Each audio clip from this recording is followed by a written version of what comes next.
together by guilt, by fear, by the silence of forever.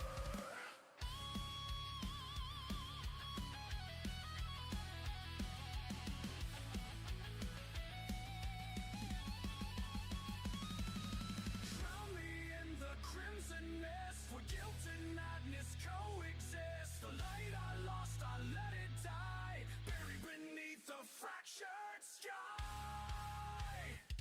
So tear me down in flame and steel, let the pain be all that's real. This ashen veil, my legacy, a soul unmade, no memory.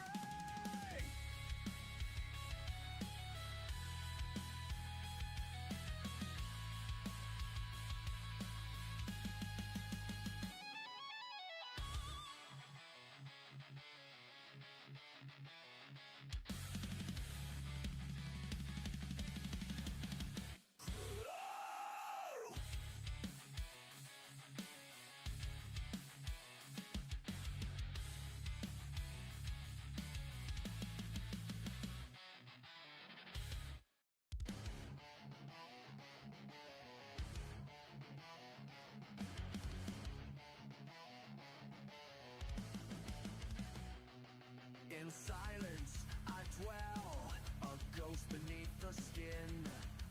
Eyes burned by truth, I bury deep within. The ash of my name still stains the earth. No rebirth, just a memory cursed. I strain through the static of fractured dreams, a shadow of man torn at the seams.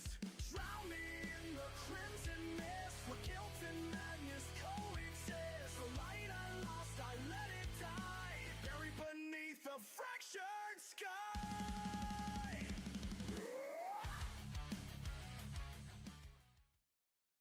Good evening, ladies and gentlemen, and welcome to Indianapolis, Indiana, and Lucas Oil Indianapolis Raceway Park. It's great to have everybody here with us tonight for the HPRL Truck Series, brought to you by Jiffy Lube of Mechanicsburg and Camp Hill, Pennsylvania. What an exciting track.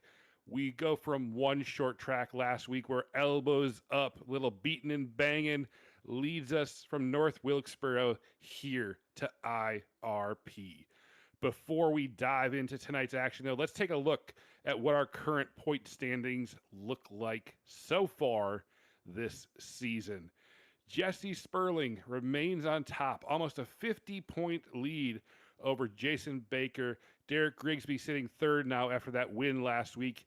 Emil Duna, Joshua Baker, Caleb Sibbett, Jared Mann, Christopher Hockley, Mickey Sundara, Joey Creech, Kevin Winker, Chris Griffin, all 12 of those drivers sitting above that important playoff cutoff line. And just below that, you can see those that are knocking on the door. Michael, this is going to be one heck of an event here tonight. 250 laps at IRP. Indeed it is, Troy. We go from a short track, we head right back to another short track. This one a little bit different how it's going to drive today. I think you have a little bit more of a lane choice you can play with, a little bit wider of a track as opposed to where we were last week. But we're still going to see that same aggression of a short track. Obviously, we have the points up here right in front of us. You can see below here Jerry McKinney, Taylor Locklear, Seth Owens, and Burt Wojcik all trying to make up ground to get above that cut line. We saw Taylor Locklear have a great run in the podium last week. Obviously hoping to gain some more momentum, trying to see if he can maybe get up and pass Chris Griffin there for that 12th spot there on that playoff cutoff line. All about making that cutoff line right now, but let's talk about tonight a little bit more. Let's take a look at our race overview here this evening and what's on tap. Here at IRP, 250 laps of excitement. You can see the stage breaks, the pit road speed.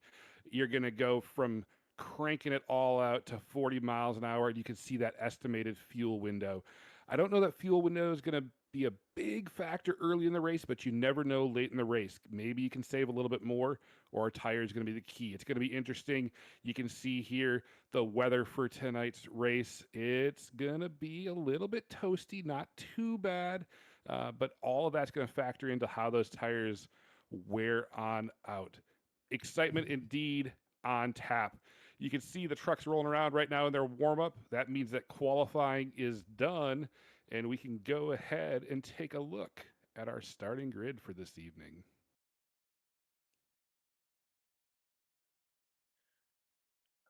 On the pole, you're going to see the 85 of Jason Baker, and outside the front row in the 43, Caleb Sibbett.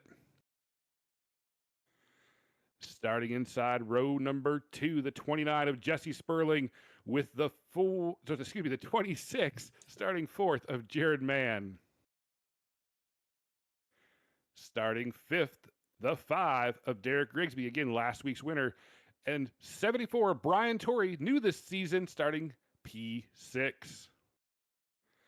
Starting in the 7th spot, the 14 of Emil Duna, and outside the 46th of Justin Walters. Starting P9, the 12 of Chris Griffin, and the 58 of Joshua Baker starting outside in P10. And picking up here at P11 goes the 17 of Joshua Robinson.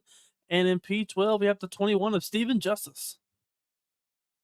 In P13, we'll find the 15 of Christopher Hockley. Beside him will be the 2 of Mickey Sundero. In P15, you have the 62 of Joey Creech. And in 16th, you have the 65 of Keenan Kimber. In P17, you have the 1 of Taylor Locklear. And in P18, you have the 49 of Dominic Bettini. And in P19, you have the 78 of J.D. Baker. And in P20, the 18 of Jerry McKinney. And P22, we'll skip 21. P22, the 51 of Patrick Schaefer. P23, the 25 of James Vanderrood, and the 93 of Bert Wojcik. Michael Fullfield of trucks, short track to short track. The chat's already getting excited. Old money cards in the chat. Great to see you, buddy. Ashley, way to checking in. Go number 2. And Abby Payne, let's go Duna. Already, before we even get started, the chat's getting excited. Michael, I know you're excited. You talked a little bit about it. This is going to be a battle here tonight in Indianapolis. Indeed, there's a little bit of a different layout of the track. Well, obviously, we'll try to document that as we get rolling here at the beginning of this first stage. But it is IRP. Obviously, the true name, Indianapolis Raceway Park. A little bit of a mouthful, hard to get out of it real quick. So, a brief, shortened up version we always say is IRP. Obviously, Indianapolis. Everybody thinks the Brickyard, the big, huge track that we had earlier this season, a couple weeks ago, actually, that we saw these guys take it out to. Well, this is nothing like that. You go from big sweeping corners to tight racing and very flat corners. So a similar concept of a really flat corner. Think of almost a little bit more of a New Hampshire style. Obviously, New Hampshire is a very flat track, but this has a little bit more banking than that, but it's still a similar concept. It's a flat track with a minimal banking to really, if you overdrive this truck, it's going to slide in these corners and really work its way up the wall or maybe slide up to the guy above you. So the biggest thing I want to watch is if you're going to see that aggressive move going into turn 1 or turn 3, how much are they going to slide? If they're not sliding, how much are they heating up that right front tire to really attack those corners, which is really going to hurt that truck longer in the run. So once again, our favorite words, we talk about tire management, always important here in the HPRL series. Some of these guys are absolutely great with it and fantastic with it. We see some guys thrive with the short runs that really just push the pace and try to keep everybody to keep chasing them down and go make their way up there. Well, we could probably figure if the temperatures aren't hot, the tires, they might get hot behind the wheel. But as the field is starting to grid up, we're going to go ahead and bring in our Duna Electric pole winner this evening, the 85 of Jason Baker. Jason, congratulations on putting it out front. How you feeling heading into the race?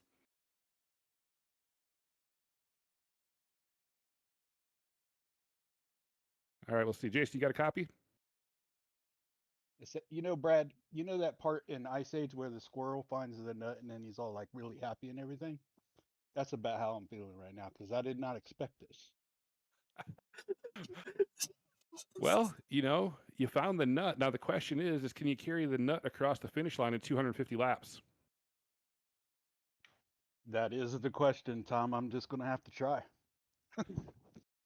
All right, everybody, your Duno Electric pole winner, Jason Baker, obviously having some fun being out front. We'll see if those spirits stay that high when the green flag drops. It's going to be very entertaining as we see the trucks rolling off of pit road.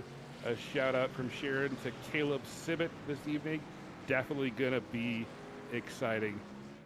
Michael, you know, we got Ice Age quotes. We got guys in good moods. Is it going to hold out for 250 laps?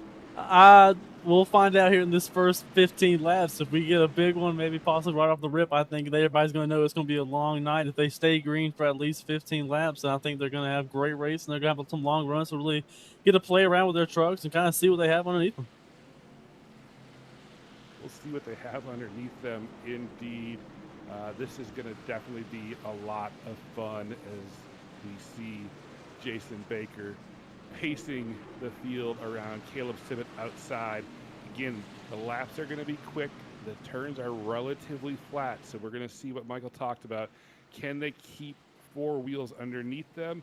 Maybe, Michael, we're going to see 8's better than 4 a couple times tonight, but nonetheless, we're going to have 250 laps of excitement. Michael said IRP is the acronym that we use. Indianapolis Raceway Park. I think if the field's coming out of turn 4, it stands for I really panic heading into turn 1. We're going to find out here. Jason Baker leading him into the restart zone. You're going to see the green flag fly. We're racing at IRP.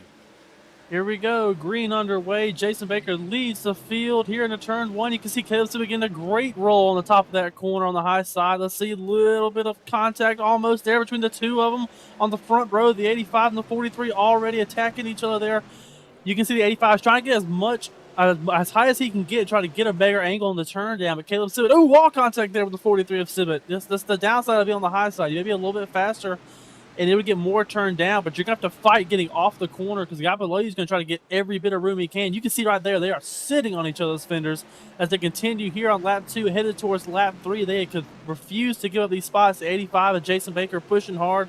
43 of Caleb Sibbett trying to get the momentum to at least make some ground up there with Jason on the bottom side. You'll see it right here. Jason should have the advantage in the middle of the corner, and Sibbett should be able to put the throttle down on the exit and then make up ground on the way out of it. You see right there. You see he starts to close back in on the door there.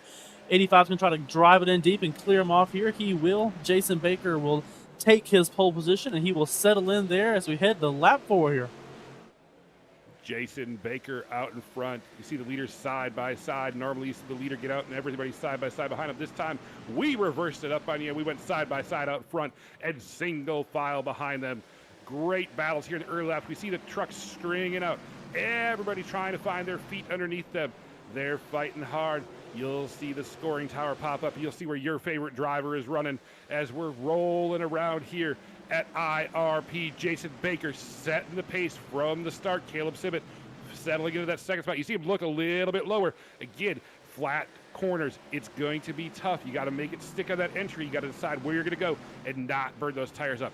Every time you see that flame come out of the side of the truck, that's a sign that the guy's lifting. That's what's happening as they're going around. And here we go at IRP. Continue to rolling on here. Your leader still the 85, the 43 trailing. Looking back a little bit further in the field, you see Jared Mann settled there in P4. Jared Mann P3, Jesse Sperling P4. Behind them, the 5 of Grigsby and the 74 of Brian Torrey there in P6. Joshua Baker, Emil Duna made up a little bit of ground there. He's sitting P8 in that 14 machine. But we watch on, you see everybody's kind of single file. They don't really want to push it yet. But the one thing I want to point out, we saw Caleb Sibbett get a great run there with Jason Baker on that restart. I wonder if we're going to have a little bit more of a closer restart battle. We usually have a lot of these tracks. You see the leader obviously gets the choice of when to go in the zone. Usually they just pull clean away from them. So I'm curious to see if we're going to see these close restart battles going into turn 1, which are only going to get more aggressive the more we get later on into this night. Get it closer. You saw Caleb Sibbett get a little bit closer to Jason Baker out front there. Kind of 2 packs. It's single file, but kind of 2 by 2 by 3. Here's a good look at Jared Mann now closing in on the back of Sibbett. Right behind him, Jesse Sperling looking, biding his time. Everybody's just plugging along. No major moves. They understand tire management, like Michael said, is going to be a big factor as we go into this.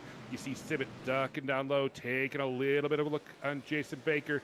No big moves yet, but he's maybe sizing him up, seeing where he might have grip to make that move. As he closes in on corner exit, he's going to almost get to the tailgate, but gives up a little bit on corner exit. Agreed. You can see right there when he starts taking that lower line, what he's doing is he's trying to maximize that entry / mid corner speed. What it does, he ends up getting tight probably near the middle of that corner on the exit where he wants to throttle out. So he's not able to get the power down all the way. So that advantage then goes to the 85 of Baker. But what Sim is doing is not necessarily wrong. What he's doing, he's trying to put pressure. You see it right there. He's putting so much pressure there on the 85, trying to get him to maybe throttle up early, get him looking in his mirror, trying to see him coming. He's right there. Okay, now you're going to try to force the 85 to make a mistake. Baker is going to hopefully stay on this piece of cues. You know, you want to stay calm as a driver in the lead because everybody behind you has the ability to start playing with you now. You see he can drive it in deep. You'll watch Jason Baker actually usually pulls away. Once we get here this straight away, you'll see right there. See Jason Baker is able to put the power down just a little bit better just because he's a little groove higher to get that better angle to turn down. But as we watch on, Siba's, like I said, Siba's going to keep trying to stay in his mirror, keep making him try to maybe make a move that's not on his line or make him get out of his own groove. As we look behind, you see Jesse Sperling and Jared Mann now side by side. Jesse Sperling looking to the bottom, able to get a little bit. We saw Jared get a little loose there in 1 and 2 the last lap, able to open up the door for Jesse Sperling underneath, and these two will go side by side battle. Everybody else single file for the rest of the field. We see this battle for P3. Sperling underneath Mann. Derek Grigsby, last week's winner, waiting in the wings. Sperling side by side with Mann as they head off into the corner. Sperling on the low line.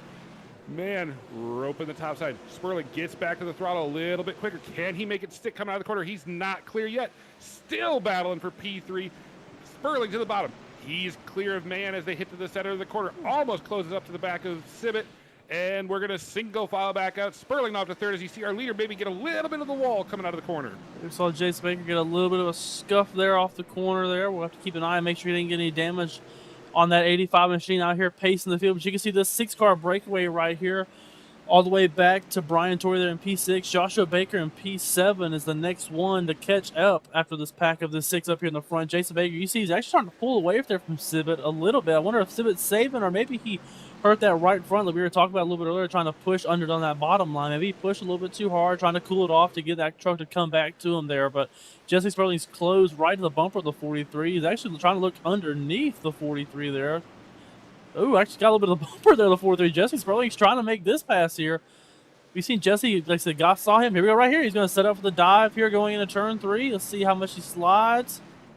Not bad at all. It gives a little bit of a slide job. Gets right up in front of the 43. You think they'd be dirt track racing out here, Troy?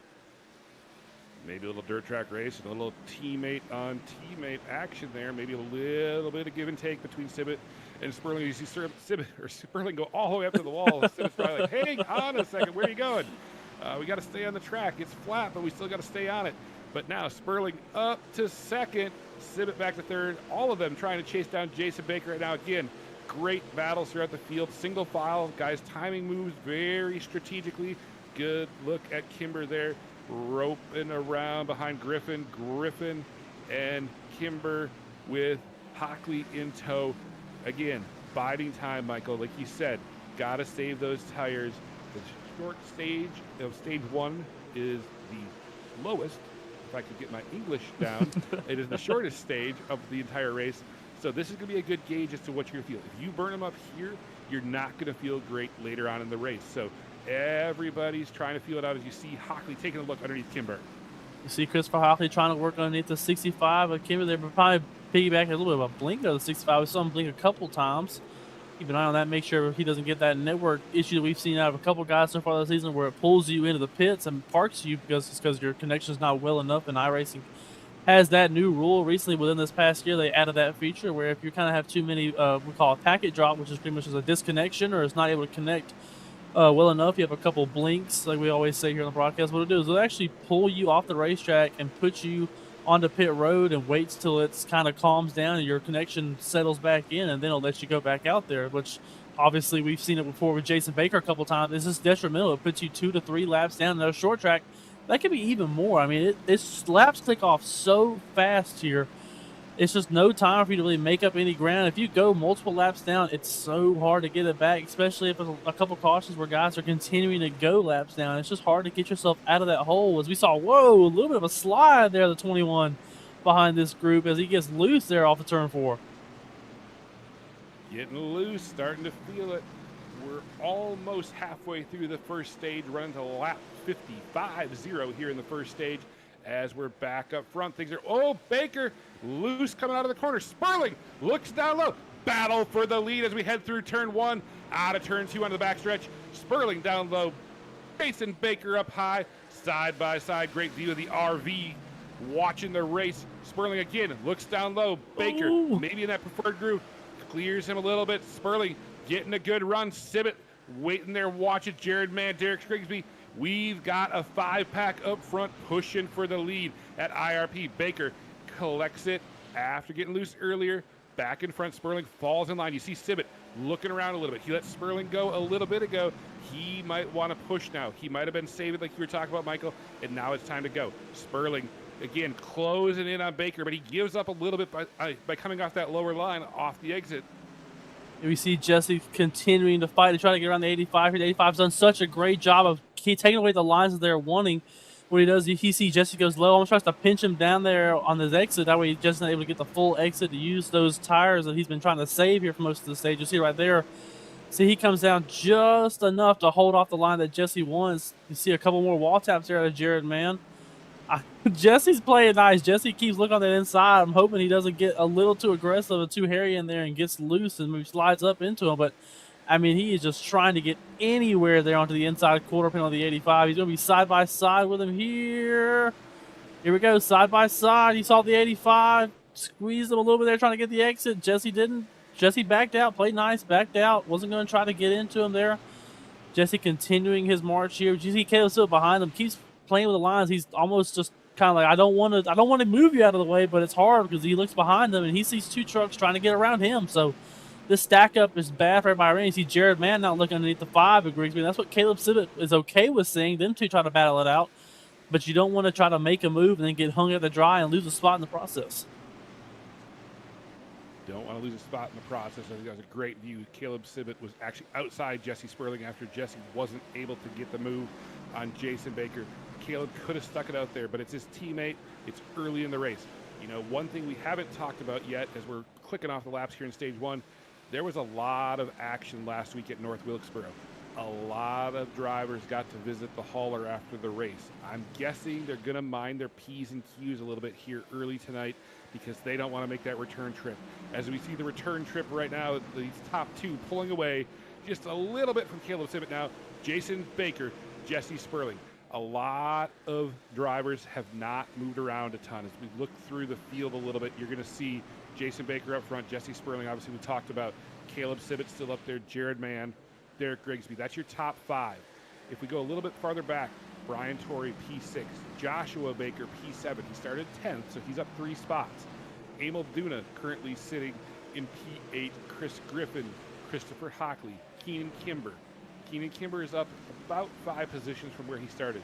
A lot of the guys are running within 1 or 2 spots of where they started, just showing how they're trying to feel out the tires, how they're trying to feel it out. As we start to see a battle now between Chris Griffin and Christopher Hockley. Ooh, maybe a little bit of tap there. Maybe it's time for some loving here at IRP. They're definitely starting to get that loving feeling again. As we see Hockley scrapes the wall there, trying to maximize the exit of that turn 4. We have his onboard throttle. You can see right here. Look at him play with the throttle right there. You just watch how they dance with their feet here. A little bit of the brake, a little bit of throttle here in the middle of these corners. You'll see the green and red bar here. There you go. See a little bit of a jab with the brake, a little jab with the brake right there with Hockley. Then he's going to burp and then get onto the throttle to get it to roll. See that little initial burp is trying to get that truck to try to get it to rotate. See if you're able to spike the throttle, what it does, it try to put a little bit more of a torque load on those tires to give you a little bit of rotation in the corner to help you get that truck turned down. You can see he continues to try to work underneath the 12. You see the 65 still blinking back there. I'm surprised it actually hasn't pulled him into the pits yet. You've seen him go a couple times. Maybe he just hadn't done it long enough for them to pull him. But definitely something to keep an eye on, especially as we start getting towards the end of this stage on that next restart, Troy. Definitely a little blinking action going on. If you go back up front, we see our 5-pack continuing to battle it out. Things are getting a little bit closer up in the front of the pack at this point in time. Great battle here between Griffin and Hockley, but up in front, the guys know the stage is starting to wind down. We just got about 15 laps to go, so we're going to see everybody pushing for those all-important stage points. The action is hot. Beautiful just before sunset view here at IRP. Continuing to watch on here, the 51 of Patrick Schaefer with the 49 of Dominic Bettini underneath him. Oh, actually gets loose there. Hold on to it now. Schaefer goes around. You see Jerry McKinney behind him there. 49 able to hold on to it, able to get back up in line there. These three all battling it out ahead of them. The battle of the 21 of Justice. I don't interrupt this exciting moment, but we have a new leader out in front. Jesse Sperling has gotten around Jason Baker and started to gap him on the front end of the field as we close on the stage. And you see Sperling with a good 7-8 truck lengths over Baker now. And now Jared Mann's trying to reel him in. He got past Caleb Simmett. The battle up front is hot. Saw a big change there. Good catch there, Troy. I wonder if maybe he got maybe a little bit of the wall. I mean, you see Jesse's just pulled away. Huge lead there for the 29 of Jesse Sperling. Up to a whole second, a tenth, up to 1.2 now. You saw how much he still had left in that truck after even pushing a little bit trying to get around the 85. He still had a lot left to go out here and push here towards the end of this stage. You see this group behind him. Jason Baker's going to keep holding on, maybe trying to not lose too many positions behind these three of Mann, Sibbett, and Grigsby, who are all ran well. All these guys have been together, but Jesse Sperling is still pulling away from this pack right here. A little razzle-dazzle in the cornfields gets us pushing to the last 10 laps here in stage number 1. This is going to be a good push.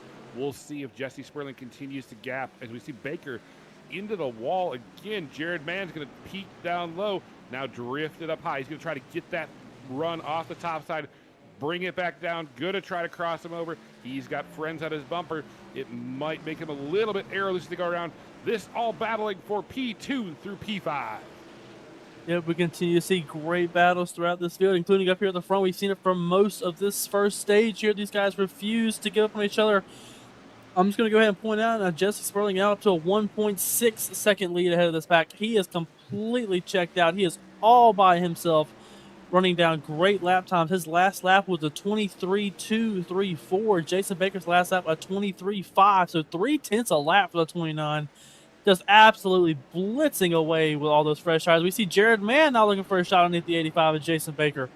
Sibbitt's still back there. Grigsby also looking for the inside underneath the 43 of Sibbett there. We got 2x2 from second to fourth here. A great battle going on here. You see Jason once again gets that good run off the corner. Jared Mann slides right behind him, trying to get turned back down. Oh, Caleb Sibbett thought about going there. He thought better of it. Go back up, keep his momentum rolling up there. But this battle is starting to heat up there for second. They're trying to get Jason Baker out of their way. Trying to get him out of the way. They see the wall taps. They want a couple more stage points before this thing is over. They know Jesse Sperling's got up front. He's probably not catchable at this point in time, but they're going to continue to push forward. Baker, Mann, Sibbett, Grigsby just hanging out there. As you see, Mann taking a peek, ducks back in line down the straightaways. They head down the front stretch into turn number 1. Mann back down to the bottom side. Baker cuts off the line. Mann up the track a little bit, not as much as he's been doing, trying to get that run, staying tucked in. You see Baker trying so hard to keep it off the wall. All this up in front, but again, Jesse Sperling has checked out here in stage number 1. As you see Sibbett now starting to take a look at Jared Mann. If you can see Jesse Sperling here going into turn 1, everybody else behind them already 3 seconds behind. If you look up there on the top of the scoring chart, you'll see it rotate around. You'll see how big that gap is, but it is absolutely pulling away. Jesse Sperling is just tearing these guys away from the field. He is all by himself in a class of his own at this moment in time. The 85 under attack still by the 26 of 43 and the 5. He's held strong, though. We saw Jesse Sperling obviously fighting him earlier in this stage. He was able to hold on for most of the time. That we saw Jesse Sperling end up getting around it. We think maybe got a little bit of wall contact just because you lose so much speed and how tight this truck gets by pushing there on that higher line. It eventually starts to run it out, but because we see Jared Mann looking to the high side. Let's see if he tries to do a crossover move here. We'll see what 26 is trying to do. A little bit of a run there off the corner. Let's see how he sets it up. He will. He's going to go for the crossover, go for the dive. Oh, contact with the 85! Contact with the 43! They all hang on here at the end of the stage. We still got 3 to go. These guys aren't done yet. Still green. Bumpers are getting used, Troy. Bumpers are getting used. You don't ask for space at IRP. You negotiate for space. And fenders are optional, as you saw right there. Great close battles. A little bit of a bump and pray instead of a bump and run, maybe. Everybody keeping it straight as we're coming here. Man, down low, all the way to the apron to try to get a run. He slides a little bit. He's going to have to duck back in line. He's pushing hard. This is for P2. Imagine if this was the last lap for the win. That's what we have on store 200 laps from now. This is going to be exciting. Man, now looking to the outside. Can't get there to claim the space. Here we go. Baker still leading man. And look how much the field is starting to stack up behind him. Yeah, you could just see this whole drive-in movie theater start parking up behind them. Now 5 trucks all stacked up behind the 85 machine. You see Jared, man, actually starting to get enough. He's starting to get closer and closer. He's trying to do a bump and run right there. You can see him close on the bumper of the 85.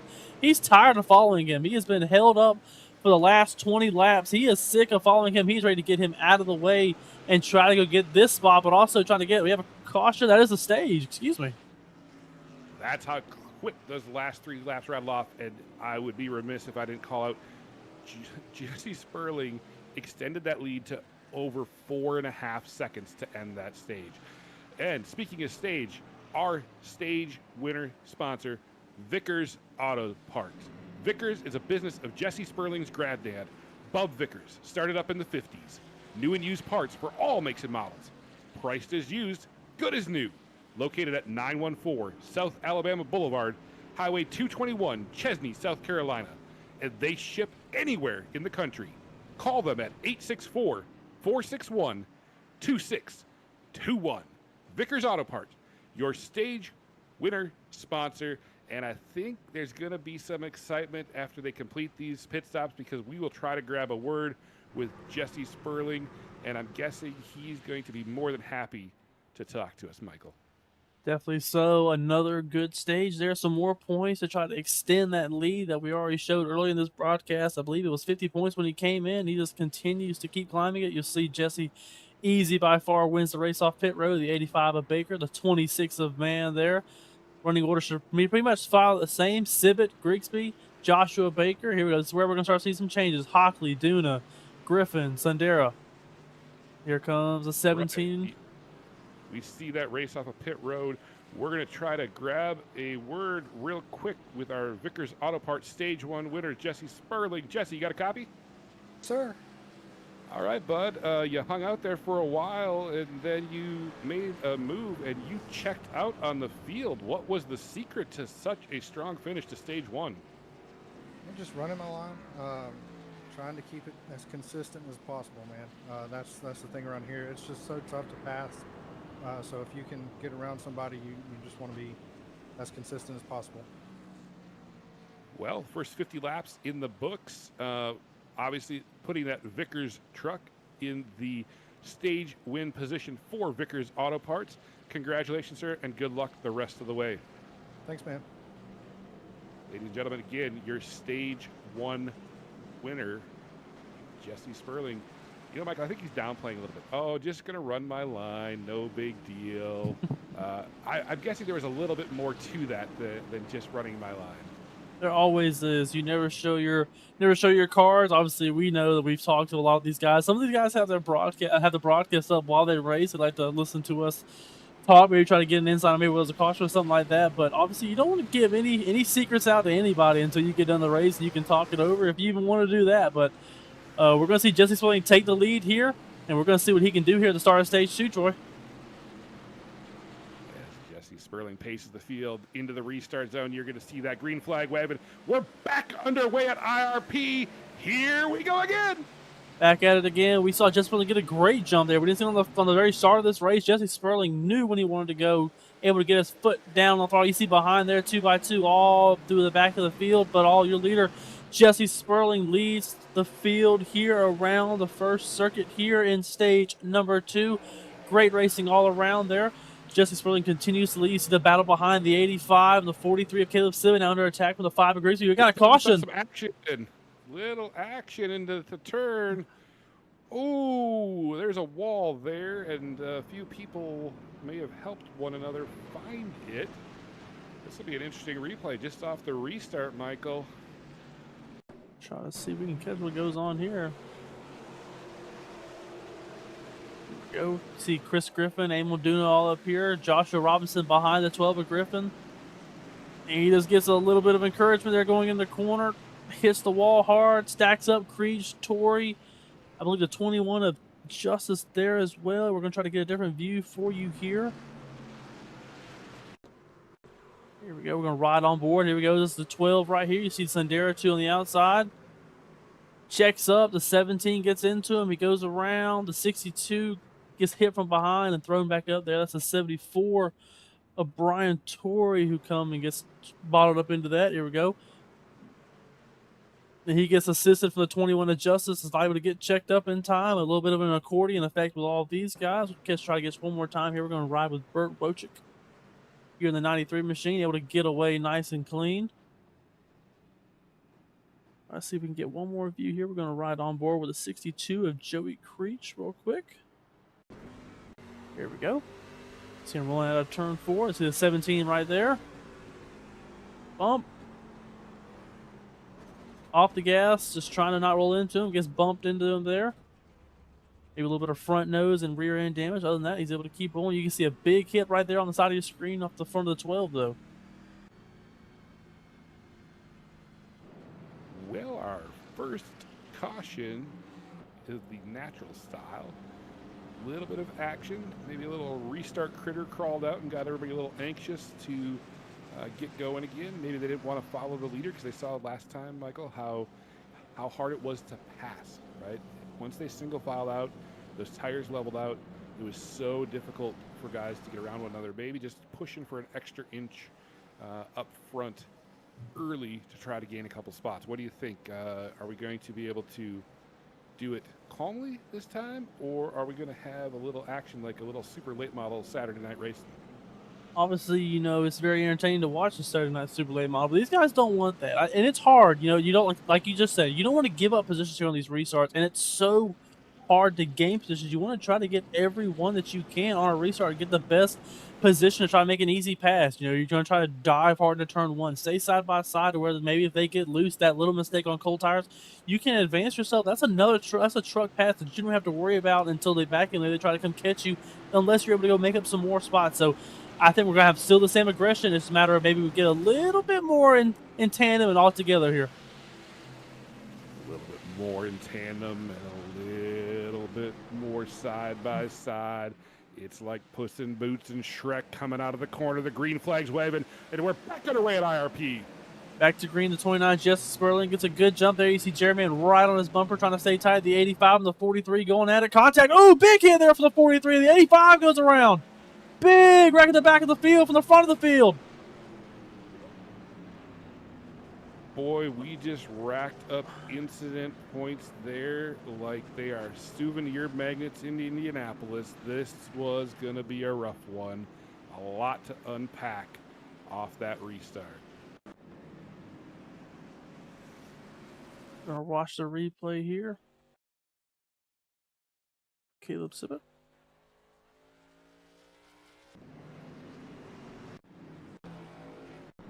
Try this again. Here we go. Gonna ride on a rear chase here with the 43 of Caleb Sibbett. We're gonna watch these two side by side together. You can just see the 85 goes up and just continues to bump each other up there, which end up spinning them two. Sandera involved. Catches the 74 Tory who goes down, and he has a hard hit there onto the bottom barrier, that concrete wall down there. We'll get one more view. We're going to back up a little bit more here. We're going to still ride on the 43 here. So you see the 43, the 85 to the inside of Jason Baker, the 5 of Grigsby, the 58 of Joshua Baker. Here we go. Right on board here. Good run. Side-by-side action.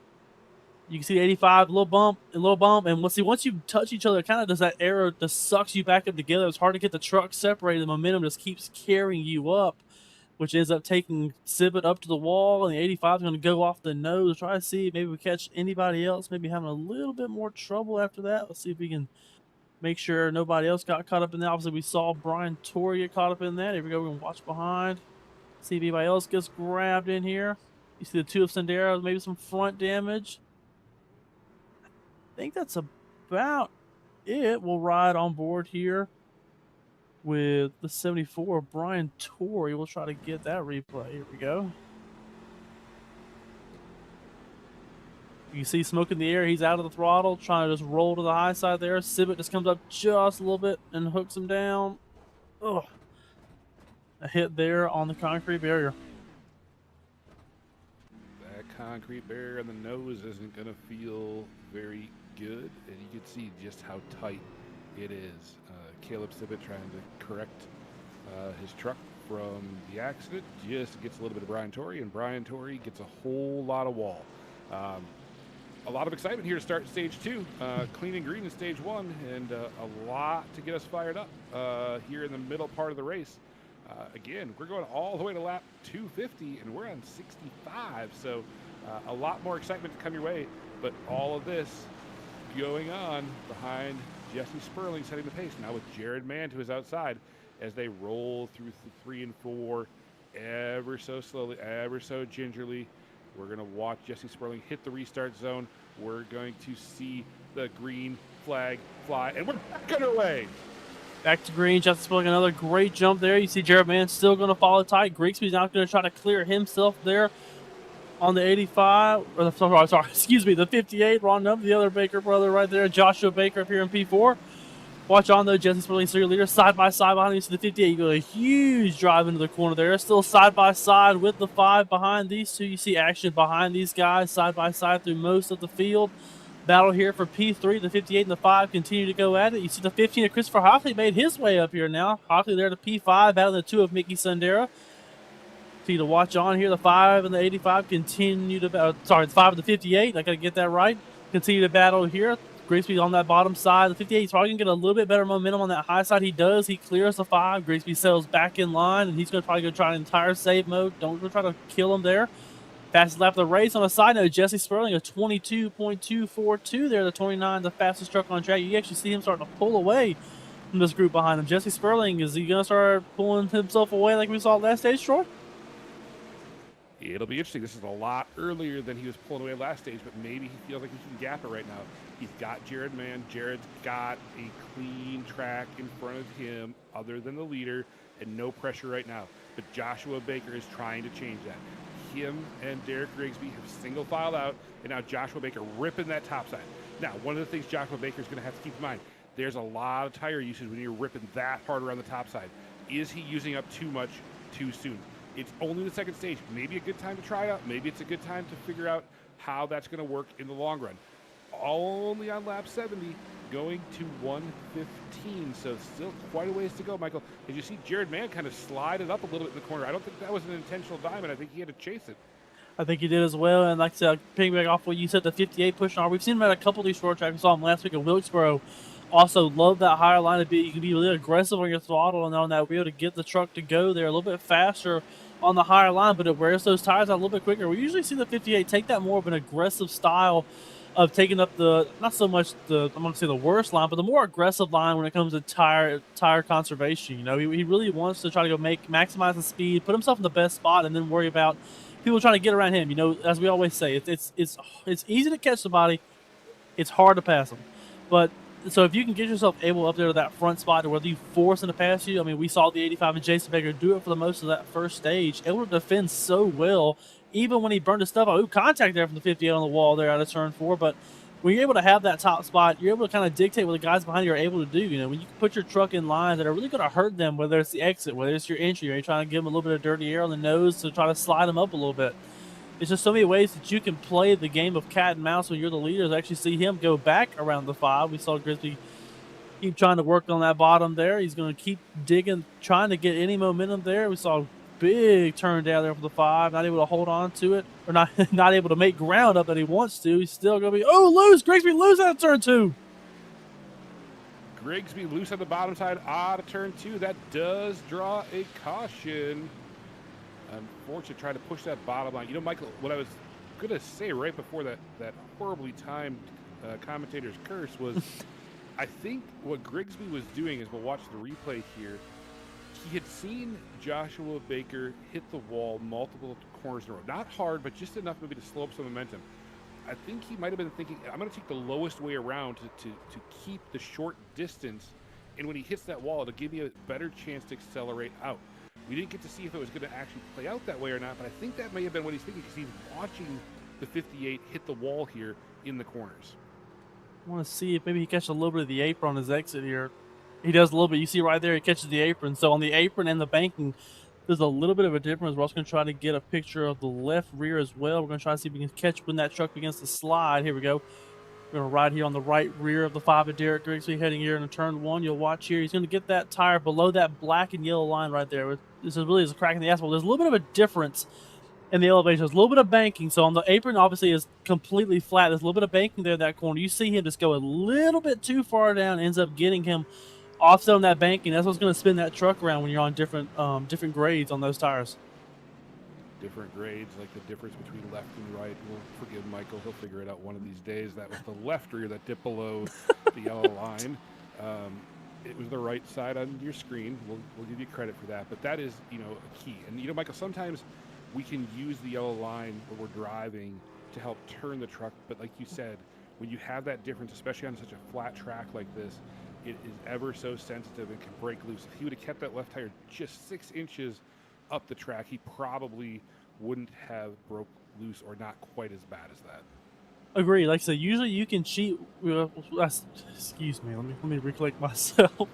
You can try to cheat, but like I said, when your truck's starting to get tight, maybe it's not turning as well as it's want to, whereas you've been too hard on the turn. Maybe this is the way the temperature is. If it's really hot, sometimes it's hard to get the truck to rotate as the tires get warm.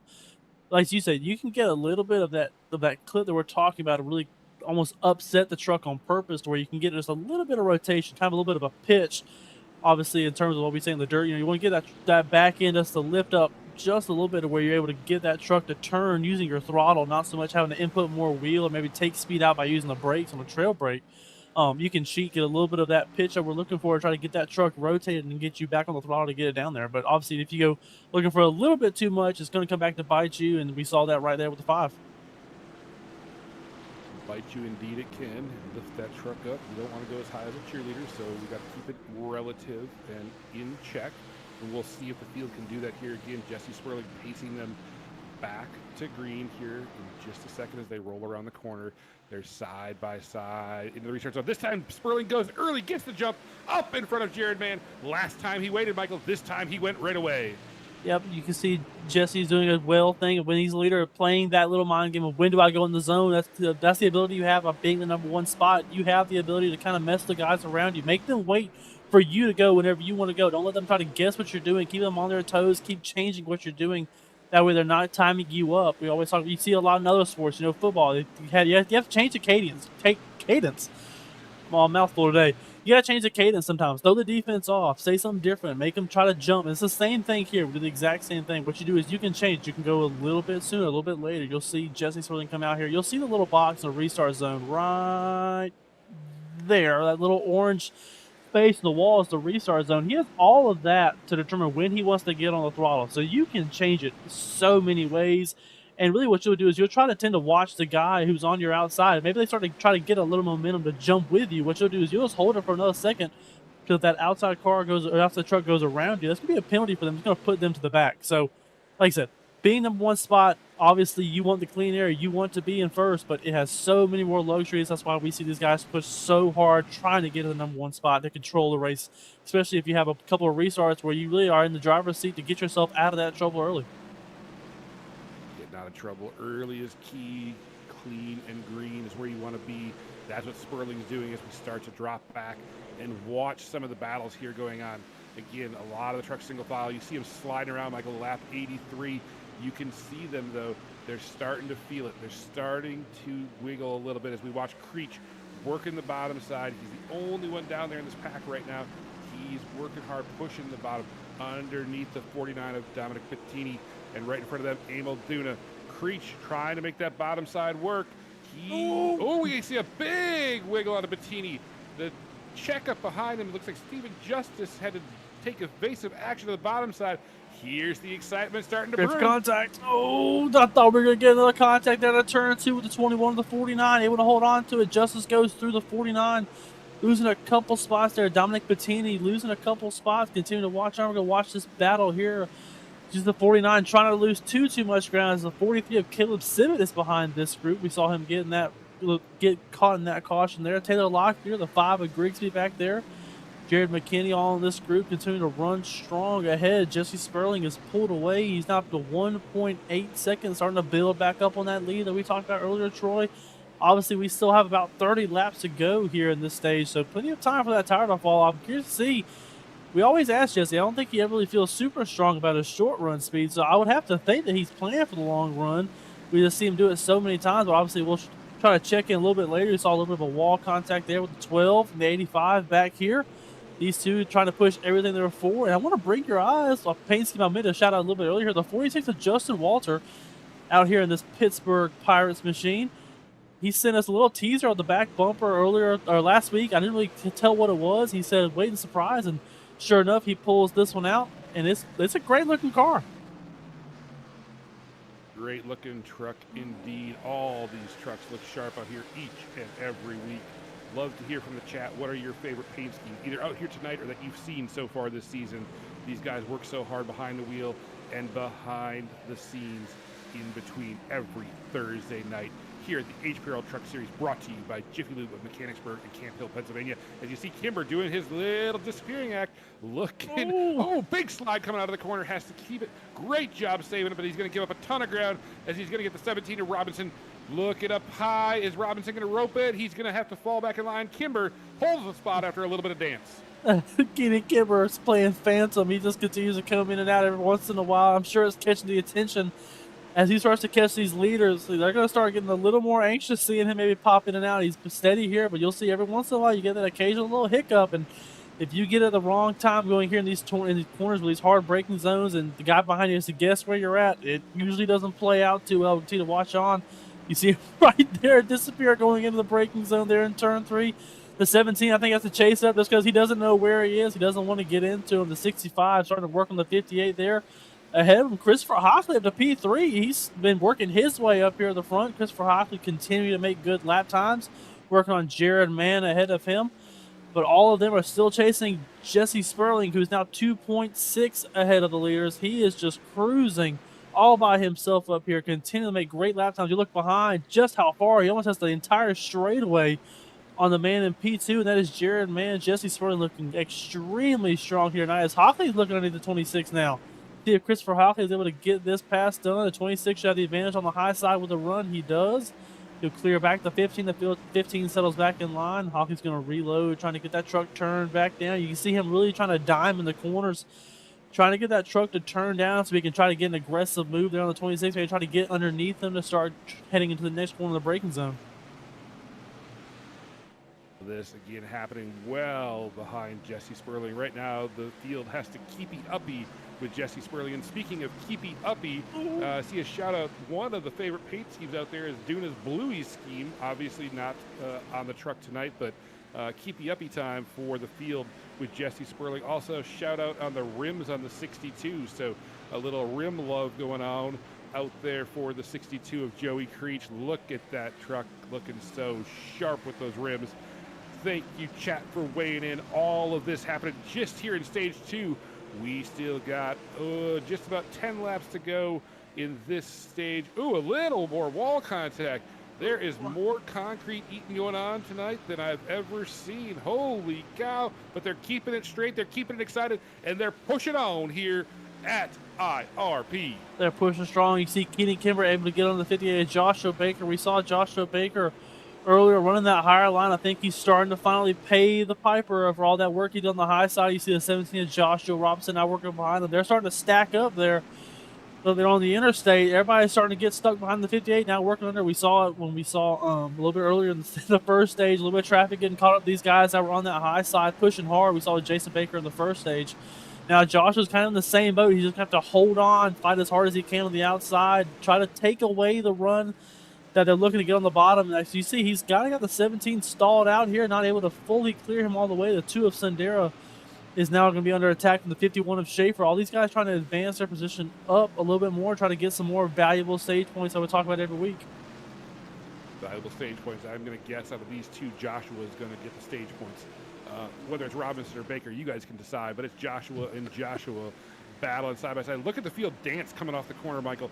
The only thing flatter than these corners is the tires at the end of a stage. They have to be feeling it right now. Definitely so. They're definitely ready to go get those fresh stickers put on these race trucks. We actually see a little bit of a scatter here the back of the field. A big gaggle of cars all flying around each other. 21, the 62, the 5, the 49, the 14, Locklear, McKinney, all these guys, you can just see these guys are really all over the place trying to advance their position. This is all right now. Stephen Justice is 10th place, so he is the line at the top 10. All these guys trying to get that last stage point, pushing hard. Oh, Locklear going for a ride. Able to hold on to it. Let's make sure he didn't get a penalty for pit road. No, I'm sorry, pit road entry is a little bit later after that. Excuse me. Wanted to make sure. I forget it's a little bit different here. At RRP, Locklear able to hold on there, going for a ride at a turn 2. Good recovery there. Looking back up more towards the front, though, you see the 17, once still battling there with the 65, trying to get him back reeled in. Keenan Kimber sitting in P4, Joshua Robinson P5, Joshua Baker has fallen to P6. Behind him, the 2 of Sundare, and the 51 is Schaefer next up, trying to get around him as we head to 14 laps to go here in the second stage. Oh, it looks like we got a little wall from Joshua Robinson up there just as he was getting out of the frame. Michael, these guys are swerving so much. It's a good thing they're on the racetrack, because if they were on the highway, the state patrol would be visiting them very fast. Holy cow, these guys have a handful with these trucks. Hey, Lisa, we see you. Don't worry. Oh, dancing out back. Was that Justice? I think Justice got a little bit loose coming out of the corner. Great save. Everybody sees it. Maybe check it up a little bit, but everybody's clean and green. Jesse Sperling, well checked out in front. He's got the field covered here right now in stage number 2. We're watching the action back here to see Grigsby working around the top side of Justice Sibbett right in front of them. Oh boy, these last 10 laps that we're going to be coming up to in a moment are going to be intense. These tires are gone, Michael. These guys are hanging on for everything. This is white knuckle, not because of the speed, but because of how much of a handful they have. They're battling loose, they're battling tight, and they're battling the wall corner by corner. Yeah, they just continue. It's a battle every single lap, especially with how hard we've seen these guys push each other. You know, they don't really have a lot to use in these trucks. It is so hard to get anything back when you go using the tires.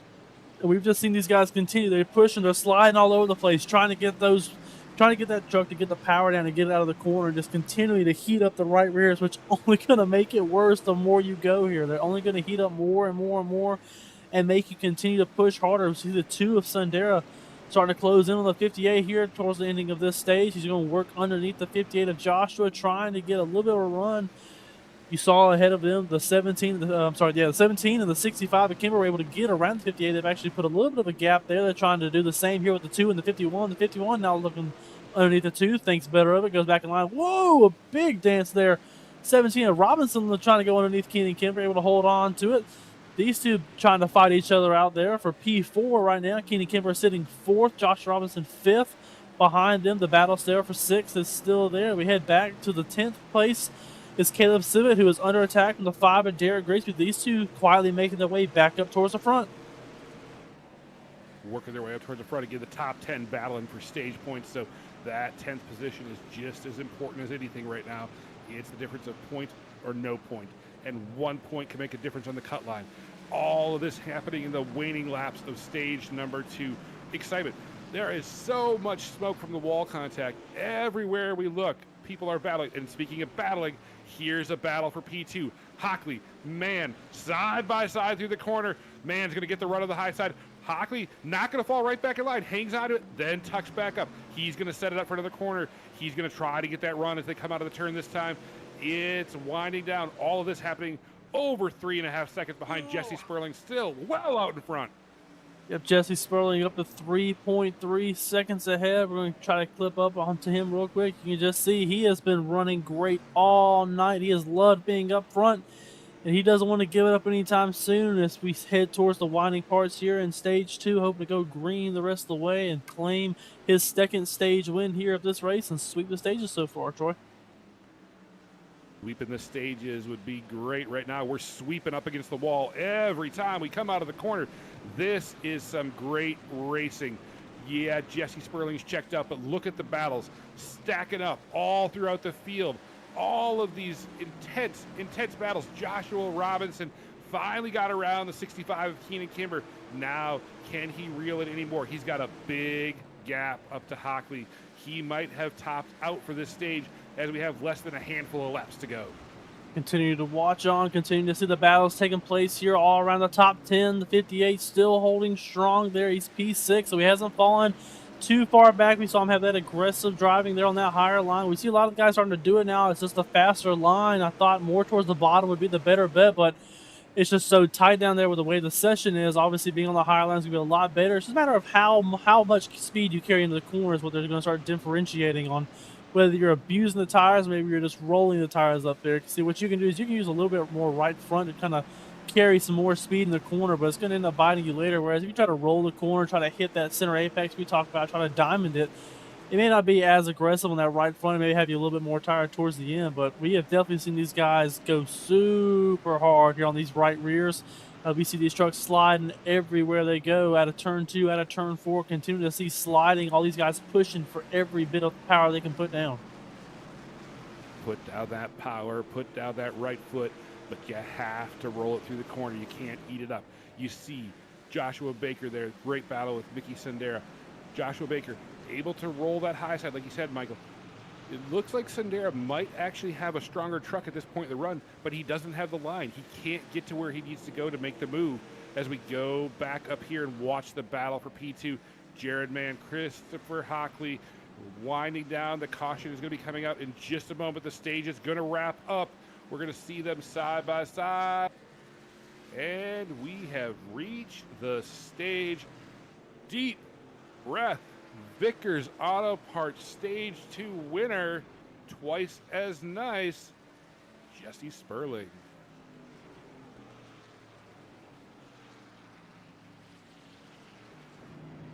Vickers is a business of Jesse Sperling's granddad, Bub Vickers. Started up in the 50s. New and used parts for all makes and models. Priced as used, good as new. Located at 914 South Alabama Boulevard, Highway 221, Chesney, South Carolina. And they ship anywhere in the country. Call them at 864-461-2621. Vickers Auto Part, your stage win sponsor. Michael, pit stop time. Here we go again. We'll get a chance to chat with Jesse here in just a few seconds. What's your takeaway from stage 2 real quick, Michael? We saw the aggression pick up. We actually we had a green first stage. We had a little bit of a caution-filled second stage. So you can definitely see these guys are going to push harder a little bit more later we go in this race. They know how hard it is to make passes. We've seen it time and time again as we rounded up near the end of that last stage. Joshua Baker able to make it super difficult for guys that maybe had a little bit better truck, better tire. They couldn't get around them because, I mean, you take up so much space on a short track. There's nowhere to go. You have to decide, am I going to put the bumper to this guy, or am I just going to keep trying my line around and try to make it work? And that's ultimately the decision you have. Are you content with riding behind these guys, or are you going to move him out of the way to go get that spot you need, but be ready for something to come right back at you when you do? Well, speaking of being ready, we're going to grab our stage 2 winner, Mr. Twice as Nice, the 29 of Jesse Sperling. Jesse, you got a copy? Yes, sir. Hey, man, cautions there in the second stage that we didn't have at the first stage. You were able to get the restarts, switching some things up as you did it each time, but the result at the end of the stage, you were checked out on the field once again. New secret that time, or same thing? Same thing, man. Just staying consistent, trying to save the tires as much as possible. Well, it seems to be working. Big gap there at the end. Congratulations on the stage win. Lisa says to keep it safe and strong, so we'll see what you can do here in the final run, sir. Thanks, man. See you later. All right, ladies and gentlemen, your stage 2 winner, also your stage 1 winner, the 29 Vickers Auto Parts truck of Jesse Sperling. Michael, I don't know if that was a long enough break, but it's almost time to go back to green already. It is. Things move fast, and so does Jesse Sperling. I just chuckled to myself. He said tire conservation. I mean, he makes it look so effortless. We've seen him just pull away to these huge gaps ahead and continue to build on the other run. It's not just off the restart. He continues to build it. I just don't see how he's able to save as much tire and be just as fast as he has been all night here.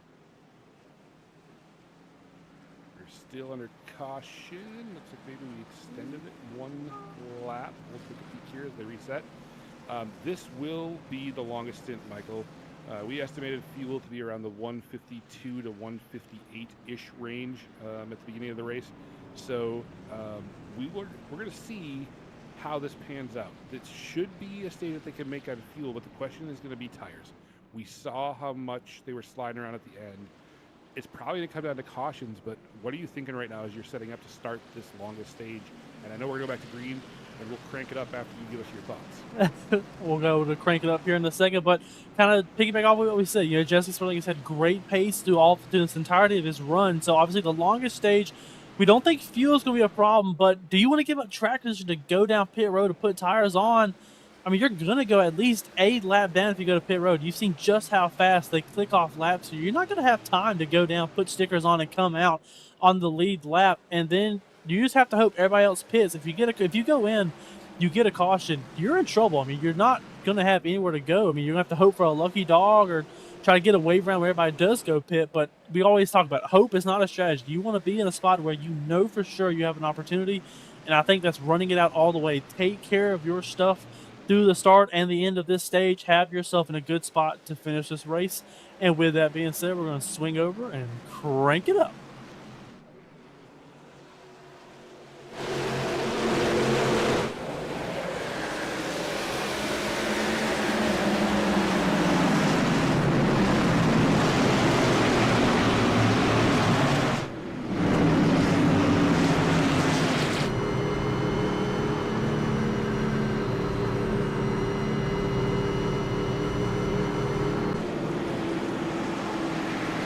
Like we have a caution out here. Trying to see what happened there.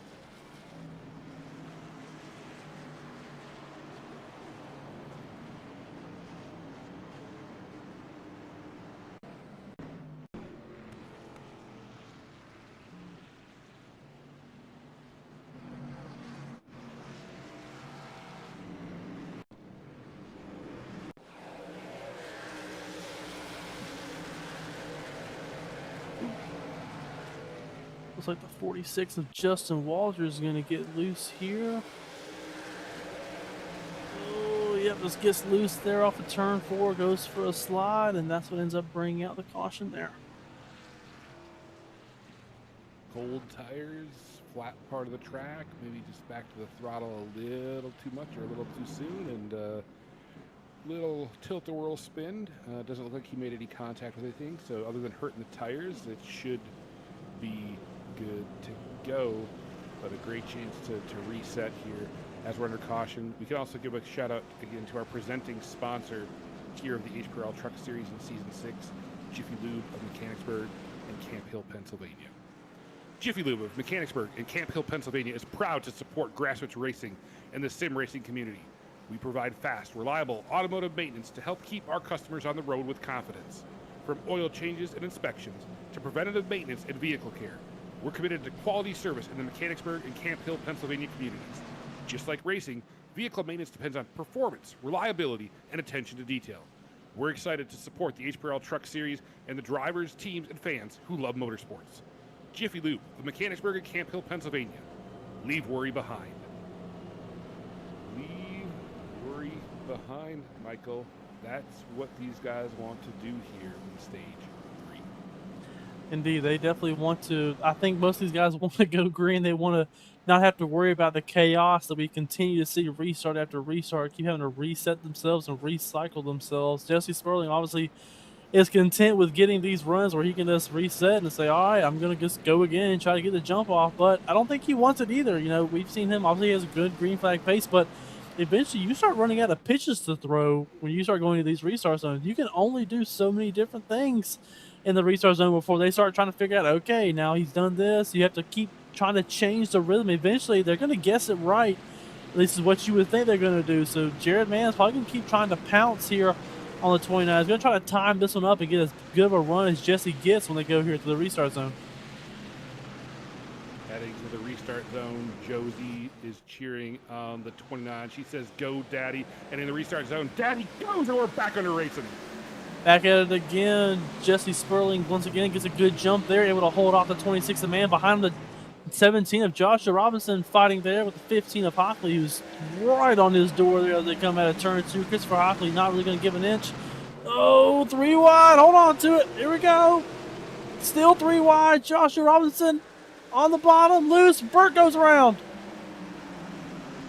Well, Burt Wojcik didn't start the dance, but he finished the dance, as that was some hard driving on the restart. I know it's wide enough, Michael. I know we talked a little bit last week at Wilkesboro. I don't know that 3 wide is exactly where we want to be here on a restart at IRP. I guarantee you, Jared, man, was definitely not the happiest camper being stuck at the bottom of that. You can just see Burt Wojcik gets a little bit too much throttle on those colder tires that we had talked about, which sends him around. We'll try to get one more view here. We'll try to watch his hands. You'll hear when he throttles up here. We're going to wait. Going into 3, listen to him pick up the throttle.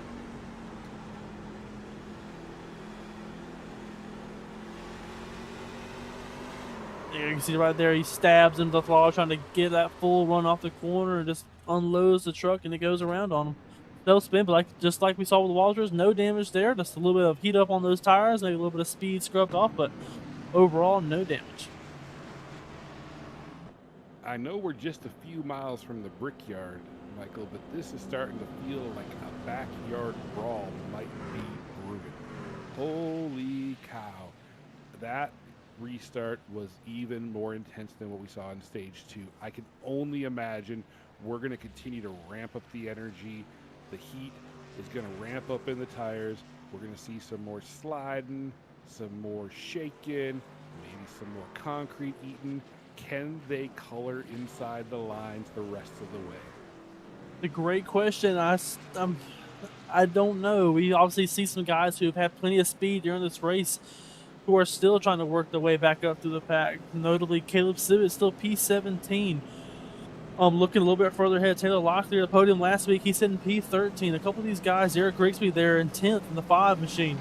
These guys, they've had speed a lot of this race, but some of them have been buried in the field, whether it's getting caught in these wrecks, getting caught in something like self-spin, getting caught in anything here. Everybody's had a little bit of something, whether it's just maybe a little bit of a door rub, maybe a little bit of contact besides Jesse, which even I think Jesse had a little bit there on the first day trying to get up to the front. We saw him having to use the bumper and work the truck around. So, I mean, you're just not going to get through here clean, and you, at this point in time, don't want to go further back than you have to. I mean, it's just so hard to get the spots back up, especially when you're 2 wide. I mean, you saw 3 wide there just because there's nowhere for you to go 2 wide, so you want to try to take advantage while you have a shot on these cold tires to go make some room and make some spots, and that's exactly what they were doing there.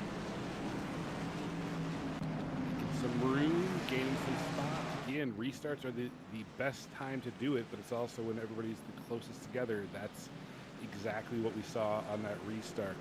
Combine that with the cold tires, just how it feels, and it's going to be exciting. Speaking of exciting, our front row, Sperling, man, exciting indeed. Sitting in P3, Christopher Hockey. He started 13th. Fourth is Keenan Kimmer, the 65. He started 16th. We've got guys that have been up front. We've got guys that have worked their way up there. But right now, they're working their way through the restart because we're back under green. Back to green. Here we go once more. You see Hoffley all the way down the bottom. He's going to try to get side by side with the 26 of Jared Mann. Kenny Kimber blinks again. I guarantee you everybody behind him is getting even more exciting every time he does that. Hoffley right up there to the quarter panel of Jared Mann. Jesse Sperling continue to try to work away again. 2 by 2 throughout the field. Sundero underneath the 58 there. You see the 17 up by the fence. Maybe 3 wide back here with these guys. Oh, not quite. Joshua thought better, backed off a little bit, went behind the 2. Keenan Kimber trying to roll his way up here to the 26 of Jared Mann. Hockley should be clear. See if he goes for the slide up there. He will. Christopher Hockley clears. Contact the wall behind this group. Christopher Hockley now up to P2. Keenan Kimber disappears again. Watching on though, Jared Mann behind, or Jared Mann in front of him, looking behind these guys, so you can see how much of a tight battle it is to the here to the back of the field. The 21 of Justice, the 49 there of Dominic Bettini trying to work his way back up there. We saw him up here a little bit earlier, had a little bit of contact, and he lost a couple spots, trying to work his way back. Right now, running in the 10th spot, Joshua Robinson there in P9, the fastest lap of the race. Who else? The 29 of Jesse Sperling, a 22.226, Troy. He's picking up speed. Picking up speed and picking up right where he left off in stage number 2 as we continue to watch these battles throughout the field. Keenan Kimber, he's going to start to scare some guys around him if he blinks in and out. But so far, he's holding it in that P4 position. And you get a good look at Joshua Baker, Patrick Schaefer. Patrick Schaefer, what a cool, calm, and collected ride for him tonight. He started in the back. He's been methodically working his way through, keeping it very, very straight, very, very clean. He had some tough sledding couple times this season, but here he is battling inside the top 10, just outside the top 5. As you see Grigsby, last week's winner, right behind him looking. We're going to start to see some comers and goers if the thing stays green, Michael, and we're going to have a great finish here. The HPRL Truck Series has some of the best drivers. What I'm most excited about, though, is what lap do they start swatting flies. Swatting flies, for those at home that don't know, is when you're sawing that wheel left and right. It's like you're swatting flies around you. Or maybe it's like bees, there's killer bees all around me. But nonetheless, we're green right now, and all of this happening behind Jesse Sperling. Yep, all trying to chase Jesse Sperling. You see the bottom of your screen right there. We have to tick her up to kind of track how far Hockley is with Sperling. And Hockley's actually pulled away here for the 26 of Jared Mann. Jared Mann right now, 1.8 there off the leader. I mean, he's got a mirror full of the 65 of Kenny Kimber. When he's there, when he disappears, I guarantee you he shrivels up a little bit, just hoping to see him come back. Maybe hoping that the 65 of Kimber doesn't make a move that he can't see. You know, Kimber, if he makes a diving move there, Jared has no idea where he's going to be, so he's kind of has to either commit and go down to that line, hoping that Keita's either backed up high or out of the way, or he's just going to be under attack. We saw, Schaefer got loose there off the corner. Able to hold on to it. Patrick Schaefer slips a couple spots there. Still able to keep that truck moving, though. We talked about him earlier. Had a great run going. Still in the top 10. He's fell back to 9th. He was 7th. Lost 2 spots there. Still ahead there with the 21 of Justice behind him. He's got a little bit of work to do to go get back up there. And as I look ahead, the 65 of Kimber now on the outside. He's going to actually clear Jared Mann. Jared Mann now stuck on the bottom. The 2 of Sundera is going to try to follow the 65 through. Let's see if they're able to hang on that quarter panel. He is. Joshua Baker outside of Grigsby, you see right there. The 2 working around the 26. The 26 is going to let them 2 go. He's going to settle in line here. Obviously not wanting to burn his truck up. Obviously he knows there's a lot of race still to go here. But look behind them, the 5 and the 58 going at it with each other. Grigsby and Baker side by side actually going on here. The 58 of Baker loves that high line. We've seen him run it most of this race, continuing to try to dig up there. The 5 digging on the bottom there, trying to get out of the ditch and try to work his way up there on the hard side. See these 2 continue to work side by side. Contact a little bit there on the 5, up into the 58. Got a little bit of a tight there. Continuing on, though, these 2 continue to battle. The 17 of Robinson behind them. The 51 of Schaefer closing back in on these guys now. Jared Mann still all by himself. Close on the exit there of the 58. You see just how close he gets there to the exit near that wall. Just gets so close to having a little bit of a taste of concrete, but continues to keep it strong, and they keep rolling here. Keep on rolling indeed. Grigsby gets around Baker, and now we start to see Joshua Robinson looking underneath. He's using up a little bit more. In the middle group, he gets a little bit closer with Baker as he wiggles coming out of the corner. He's got that low side. You're going to see him dive down. He doesn't go as low. He's kind of roping that middle stripe, and that's opening up Schaefer. Schaefer rebounded from that little wiggle he had earlier. All of this happened in the middle of the pack. Robinson underneath Joshua Baker. Slides up, has to get out of it. A little bit tight, chasing down, but he gets a run down the hill. He gets a good, strong run. He has a little bit of a nose, I think, into the corner. Joshua Baker up high. Robinson down low. Joshua coming out of the corner. Josh and Josh fighting hard with each other. You can see Joshua Robinson continues to drive hard into the corner, and Joshua Baker just doesn't want to give up any more room underneath him, so he's continuing to try to squeeze the door of the 17. These 2 are just going to continue to fight each other for that positioning. A little bit of a contact there with the 51 of Schaefer there to the wall, a little bit of a scrape there, but you can see there Baker's actually in the fence. Let's see if Josh is able to clear him here. Not quite. Joshua Baker still with that great run there, having the higher line. These 2 just continue to go side by side, not separating from each other. Door banging most of the way around the corner there. You see it still. If I see it one more time, I actually see Baker pull ahead a little bit there. Robinson doesn't want to burn up too much of his stuff trying to work underneath the 58 here. At some point, you got to either decide to go or fall back or do something to try to get your truck back calmed down. You don't want to kill it here trying to do this. Oh, man, so tight. Close quarter racing. The 17 slides into the corners. The 58 fighting hard. 17 got loose. Able to collect it. Comes back. 58, he's got a little bit of help. Here comes his brother, the 85, Jason Baker, now on the high side of the 17. Let's see if he has the same issue trying to get around. Ooh, a little bit of a contact there with the 85. Still side by side with these 2. The 58 clearing away. Joshua Robinson starting to get under attack. The 51 of Schaefer is trying to look underneath, maybe if it opens up and presents itself. The 17, the 85, still battling hard. side by side here. As you look down the bottom of your screen, Jesse Sperling pulling back out to the lead there. See Sperling continuing to extend that lead over a second, giving up a little bit there as they roll through a corner like this. But this battle, for a moment there, it looked like we were at a restart. They were 2 by 2, side by side. I told you, Michael, 8 tires are better than 4. Those two were hooked together side by side like they were one unit. Now they've single filed out. Can they start to make up ground, or did they use up a ton of tire with that battle here in the middle of the pack? All of this happening around lap 153. We're going to continue to go on to 250, so we've got a lot of fun left in store as they're ripping around. You see Bettini now starting to close in on Joshua Robinson. Can he make a move? Oh, wall. Some wall for you. Some wall for you. We've got wall for you. It's intense at IRP. Continuing to see wall contact all around this track. People getting tight, people getting loose, whether it's the back of the truck, whether it's the front of the truck. Guys are clipping that wall, whether it's a scrape, whether it's a thud. They're starting to think this is Darlington trying to earn their stripes, but they don't want them here.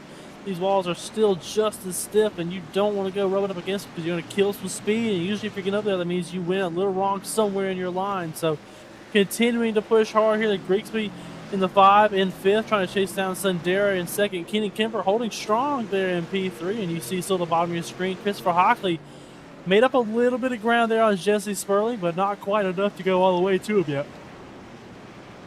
Not quite enough to go all the way, but now the question is Sperling kind of holding back a little bit, or is Hockley pushing hard? All of that's going to play itself out in just under 100 laps. As we're watching here, you see Grigsby, you saw him get up right on the wall a little bit ago. Mickey Sundera right in front of him. Mickey Sundera been doing some Hail Melon action every once in a while, but still has the rest of the field. I don't know what the corncob version of the Hail Melon is, but we're going to find out here in the closing laps. All of this, you see Kimber out in front. This is going to be exciting.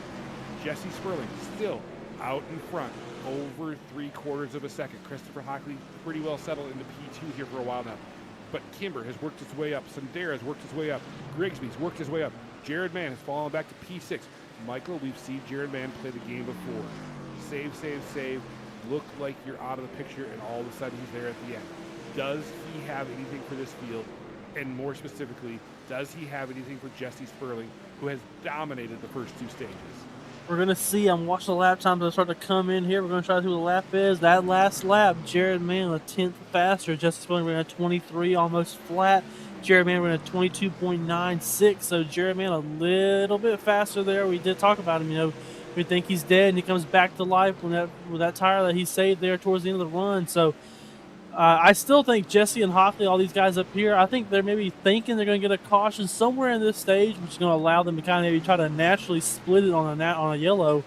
But obviously, if you don't get it, you got to hope you have enough saved to maybe haul off a hard charger of Jared Mann, who is still trying to make up ground there in P6. You got to get around the 5, the 2, the 65, and the 15 to get to the 29 Jesse Sperling. And actually looking right here, Christopher Hockley is starting to make up a little bit of ground on the 29 Sperling. We'll have to keep an eye on these two as they continue to watch on, trying to look further back in the field, trying to find some battles. The 49 and the 58 are going to go at it now. Bettini and Baker side by side here for P9 or P8, excuse me.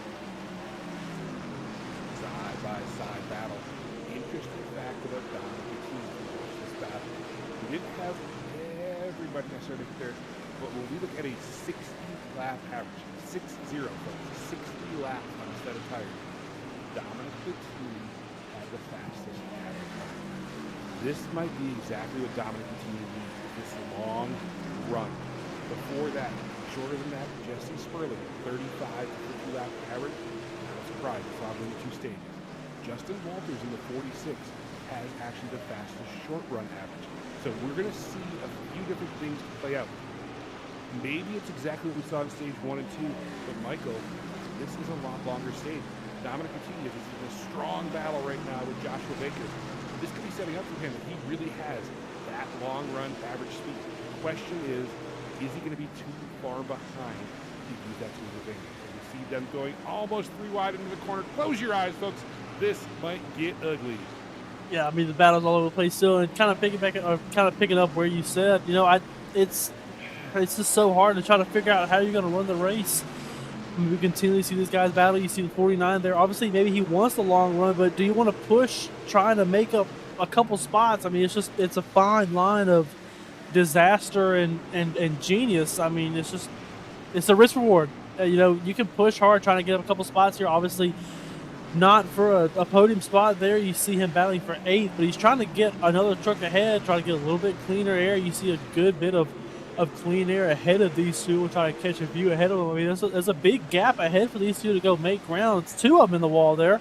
58 of Baker, and I believe the 17 of Robinson get a little bit of a wall scrape that we've seen most of tonight. But, I mean, like I said, continue to run strong. These guys are going to give everything they can. They're trying to gain the position, but you don't want to be stuck right here where Dominic is on the bottom. Don't beat up your stuff trying to make up ground, trying to go make this pass. You know, you still need it for another 80-ish laps around there. So, I mean, you still have forever to go in this race. And if you don't get that caution that maybe these guys are trying to start hoping and looking for, I mean, you're just going to have to be there with what you burn up. As we see some more wall contact right in the wall. Baker pegged up there.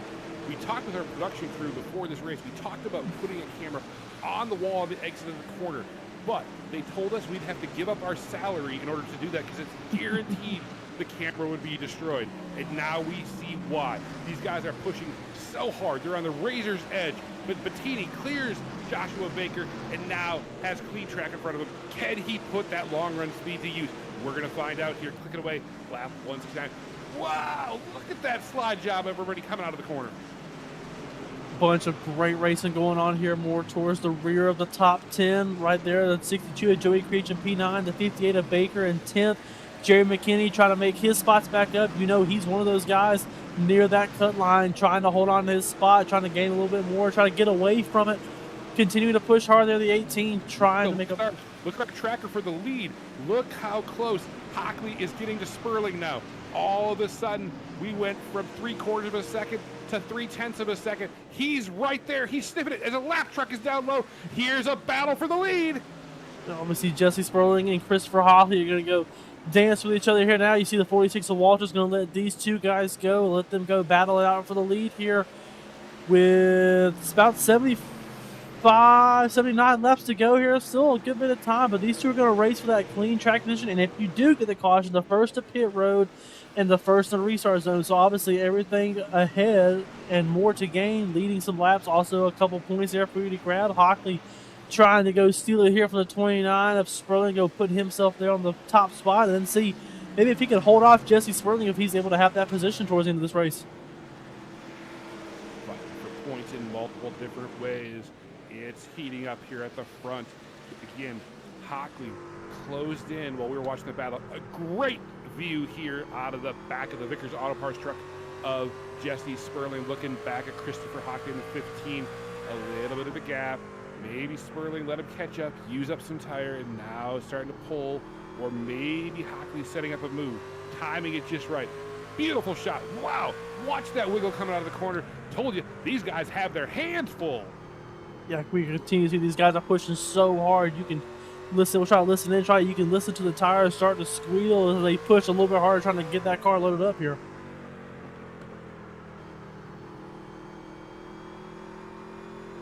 No, not as hard there off the 29. A little bit of contact there for 29. Spoiling, not pushing it as hard. Let's see if we can catch this corner.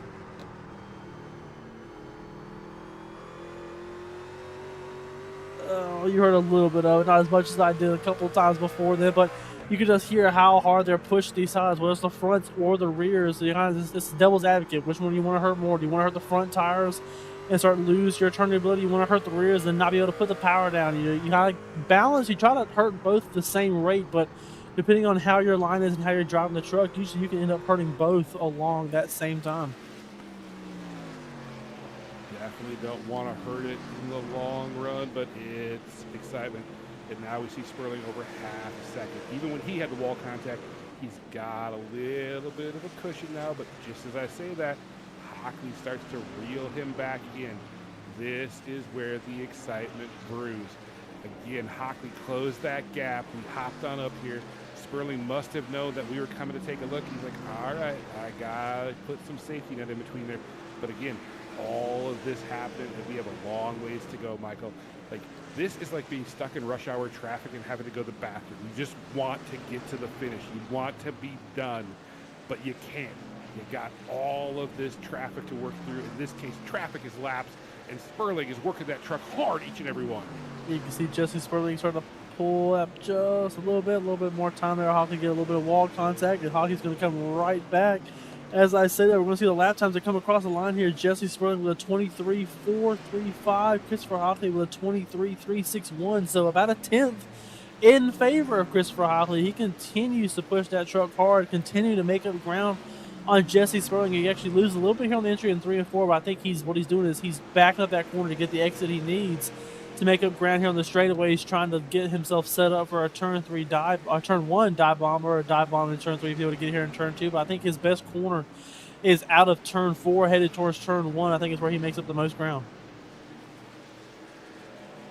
Makes up the most ground indeed. One thing we want to call out, you did not see this on the broadcast, but you'll see Stephen Justice has fallen quite a few laps down. He actually had to drop.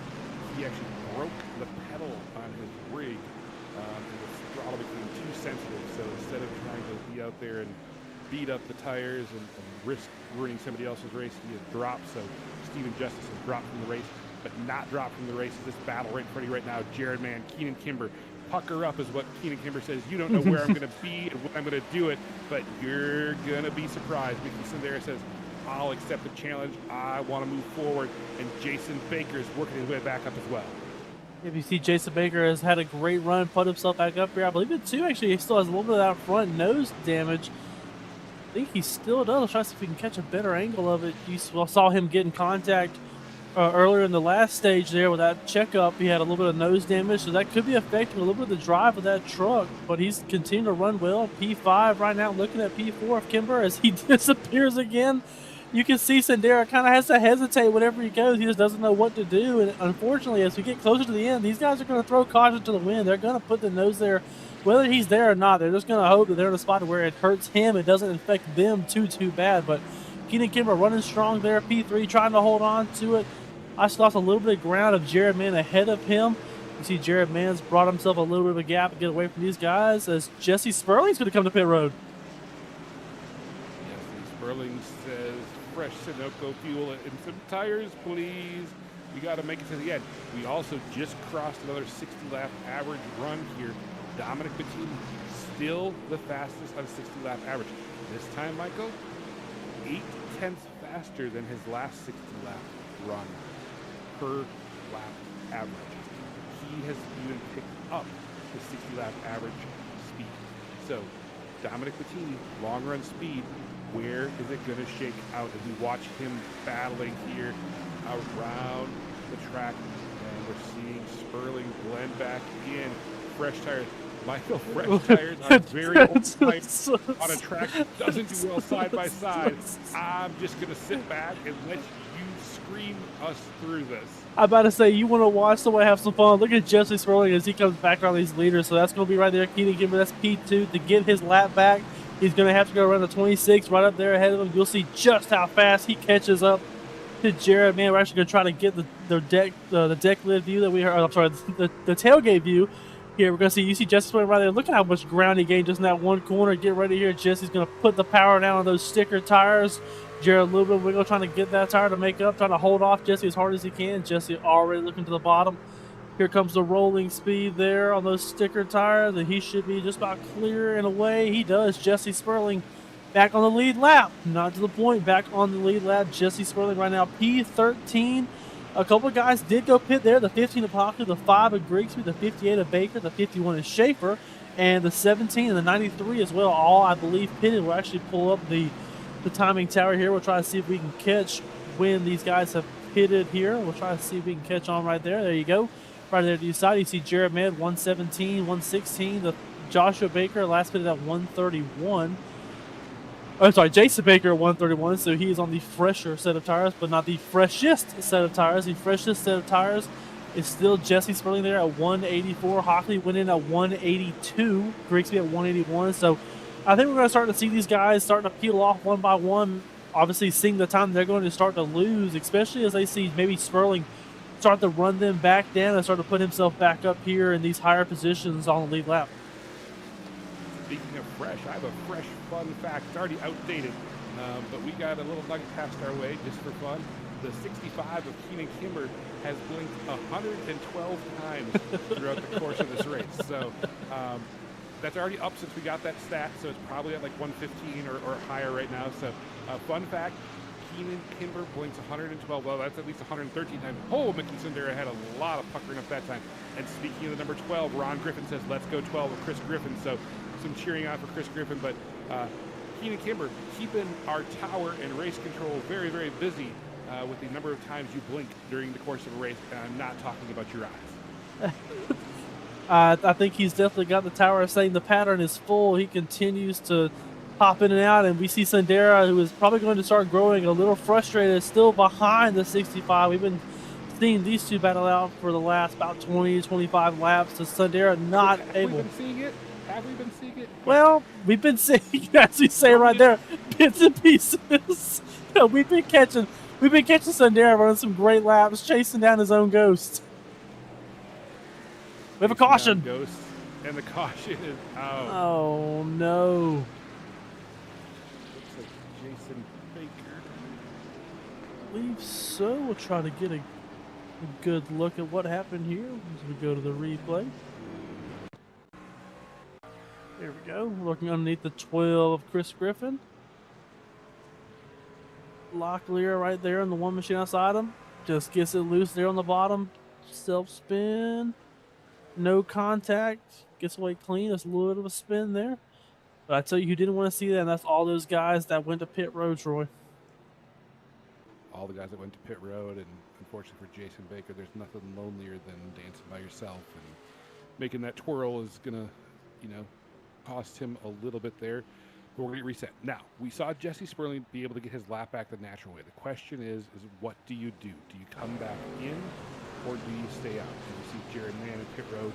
We're gonna see a lot of different things shake out because there's a lot of guys who probably a lap down or more, depending on how long their pit stop took and where they cycled out. So it's going to be a little bit to unpack here in a second. But while we're unpacking it, Michael, let's talk about Veterans and Affiliated Network. Veterans and Affiliated Networking, you know it as VAN, that is us. We are here to help veterans and first responders for anything and everything iRacing. Looking to get into iRacing, maybe trying to learn a few moves, starting in the rookie series, working your way up through street stocks. Maybe you're more of a dirt guy. They got sprint cars, midgets, anything you can dream of. If you're a GT3 man, is where my roots came from over on Green Turismo. They have that for you as well. Anything and everything iRacing, we have your help. Whether it's racing, making paint schemes that we talk about every week here at Veterans and Affiliated Networking here on the broadcast, or maybe you just want to overall just get in the seat, learn some more, come broadcast with us, have some fun, crack some jokes, talk about the races you're watching before your very eyes. And if you do, reach out to Veterans and Affiliated Networking. That's VAN. Please reach out to email at veteransandaffiliatednetwork@gmail.com, or drop a comment, question anything here in the comments section of the video. We will gladly get with you information, answer any questions. Obviously, we love reading the comments from all of you out there. If you have any questions, please reach out. But just remember, don't run, don't eat the concrete, get in the van. Get in the van. You're getting in the van. Let's go check out Old Bunny Cards, who's checking in the chat saying, don't count out the 5 truck of Derek Grigsby until the checkered flag flies. Derek Grigsby proved that last week by claiming the victory at North Wilkesboro. Here he is back up in front of this restart. So we're going to reset. Looks like we're going to have the 29 of Jesse Sperling back on the point. Christopher Hockley in P2, kind of picking up where we left off before those pit cycles started. And then we start to see some faces change. Grigsby right there in P3. Keenan Kimber, when we see him, will be there in P4. Looks like Jared Mann and Mickey Sundera going to be our top 3 runners. I'm glad we got to catch a breath. I didn't really want to see a caution because I wanted to see it play out, but this is going to be exciting. We saw how intense the last restart was, Michael. I never let you do this because you're not qualified, but I'm going to give it a chance. I'm going to let you call us back to green. A lot of pressure just got mounted on my shoulders. A lot of pressure still on the shoulders of the 29, trying to go complete the sweep here today. Jesse Sperling is going to lead the field here, rolling out of turn 4. I guess there's only one question left to ask here. The Hoosier 250. Hoosier daddy become back to green. Jesse Sperling on the lap pedal. Here we go. Back green at IRP. Hockley crosses him over underneath Sperling. Hockley going to push hard. Sperling going to rope that top side. Keenan Kimber in tow. They're going to be almost side by side, but Hockley's going to have to fall back single file. Sperling back on point as we're wrapping around here in stage number 3. Hockley, again, closing in on the deck lid. Still about a truck length off. Sperling out in front. We've got a spin out back. Looks like Patrick Schaefer got loose. Is he going to straighten it? Are we going to get a caution? He keeps it rolling. The caution is out. Caution is out. The 51 is Schaefer going around there. I think it was a self spin. We'll go try to catch a look at it. Got it again. Here we go. You see the 51. Oh, gets loose. I think it's on that bottom line. See if we can get a better view in his cockpit here. Here we go. We're going to ride aboard. Still with the 51 of Patrick Schaefer. You see him come off 2 by the headland. You see the 1 of Taylor Lockley. Here we go. Drives it hard there in the turn 1. Oh, gets a little tight in the middle of that corner. And you can just hear it already loose. He's just trying to feed the throttle to get it to rotate out of the corner. And it comes around, able to keep it off the wall. Another self spin on the bottom of turn 4. We've seen that a couple times tonight, Troy. It's a tricky spot down there. I'd like to call it the tricky triangle, but then you guys tell me I'm at the wrong track. So the Pocono doesn't exist, and we'll just focus here on what we got going on at IRP. Here's one thing I do want to draw everybody's attention to. We have still 16 trucks on the lead lap. We're 201 laps into this race, Michael, and we still have 16 trucks. That means that we've only had an attrition of 5 trucks so far. We did call James Mandaroo during the introductions. James has not turned laps, so we're trying to do the math. 21 trucks actually took the green flag. 16 are still on the lead lap. The first truck a lap down is the 62 of Joey Creech, I believe, if our timing and scoring is up to date. That's pretty good after 200 plus laps already here at IRB. It is. I'm actually looking at our timing table. I have Jared Mann, I believe, in the pits a lap down. See if I can get an eye on him. It looks like that just happened while we were talking about it. Looks like under this caution, Jared Mann has gone a lap down and has fallen farther down. I wonder if it's a connection issue. I think so. I don't see him there, so I think it may be a connection issue there. The 26. Oh, that hurts. We'll keep an eye on Jared's availability. Unfortunate break for him, obviously running up front a good chunk of the night. But up front right now is that 29 truck of Jesse Sperling as they start to double file back up. Hockley's going to get another crack at it. Michael, last time we saw Hockley do the crossover and try to make the run underneath right off the start. Do you think Jesse's going to change anything because he saw that, or because of the results he's going to stick with what's been working? Because he just said he's running his line all night. I still think you got to run your line. If it works, you know it's going to work again. So I say Jesse Sperling does the same thing he does. Now Hockley, maybe Hockley to try something different because Jesse expects what's coming. Maybe he's going to try to shake it up, do something different. But I still say Jesse runs the exact same thing. The formula's continue to work. Do it again. Try to get yourself to the end of this race here in 46 laps. Green flag, and we're doing it again. Like Michael said, this time Sperling pulls out in front. Hockley stays in line, rips the high side.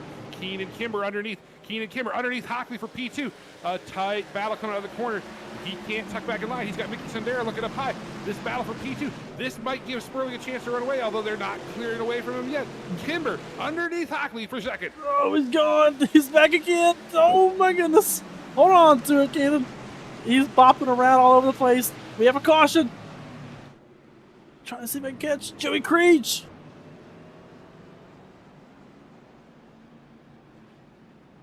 We see Joey Creech rolling around. We'll see what brought out the caution here.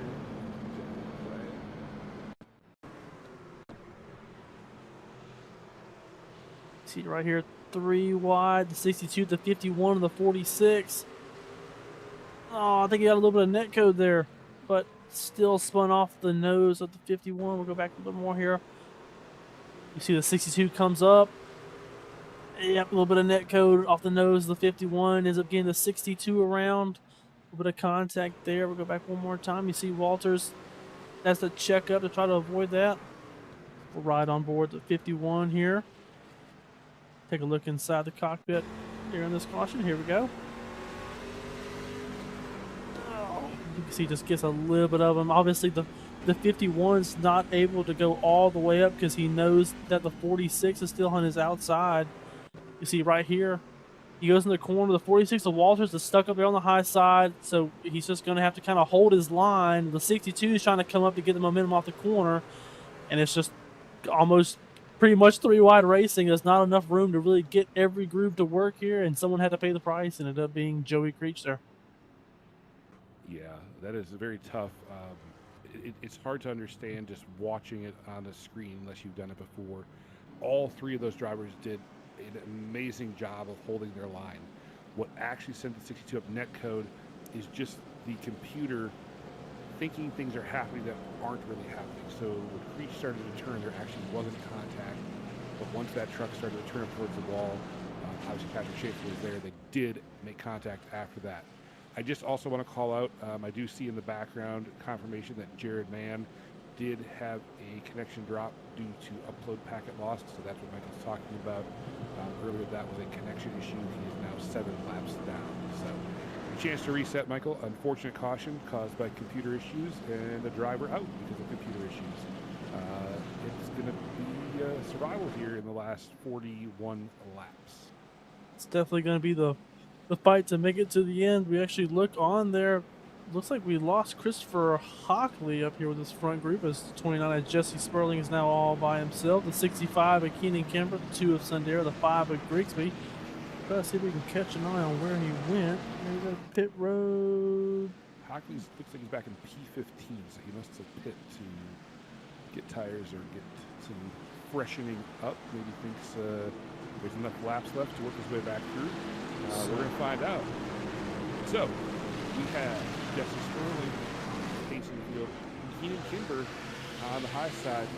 I don't know much, but I know that the Kool-Aid commercials in my youth had the Kool-Aid man running through a wall.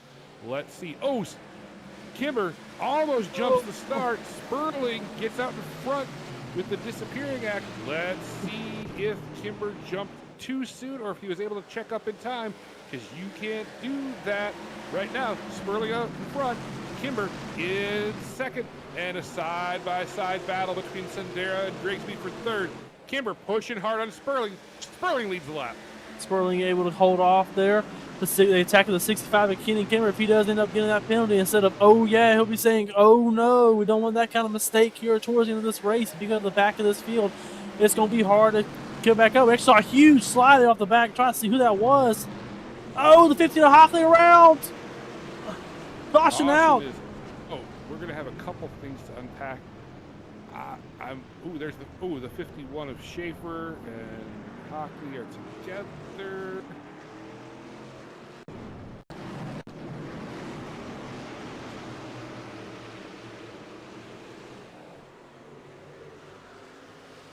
A little bit of contact there. Gets the 17 loose. Oh, comes back up. The 15 trying to avoid it. Saw him coming back up the track, trying to get as far as he can. Actually got a little bit of Emil Duna there on his left rear quarter. You see right there the 17. It's going to slide down the track. A little bit of contact there. He goes down, keeps it off the grass, comes up with a 15 trying to not get hit. Just gets into the side of Duna there. That's what gets him around. The 58, a tap there on the nose. 51 with a big spin. Let's see what happened to the 51 at Schaefer here. Here we go. You see the checkup. Oh, gets an assist from the 74 of Brian Torrey, which gets him around. I didn't know that they gave out assists in auto racing. Well, I mean, you could call it a generous fist bump with your bumper. You can see right there, the 74 just gets the 51 around and then goes and bumps into the door of the 15 of Hockley there. Definitely not what Chris was hoping for. We'll try to catch one more ride here. We'll try to see if we can go through the front windshield of Justin Walters. Let's see what he's seeing here through this caution.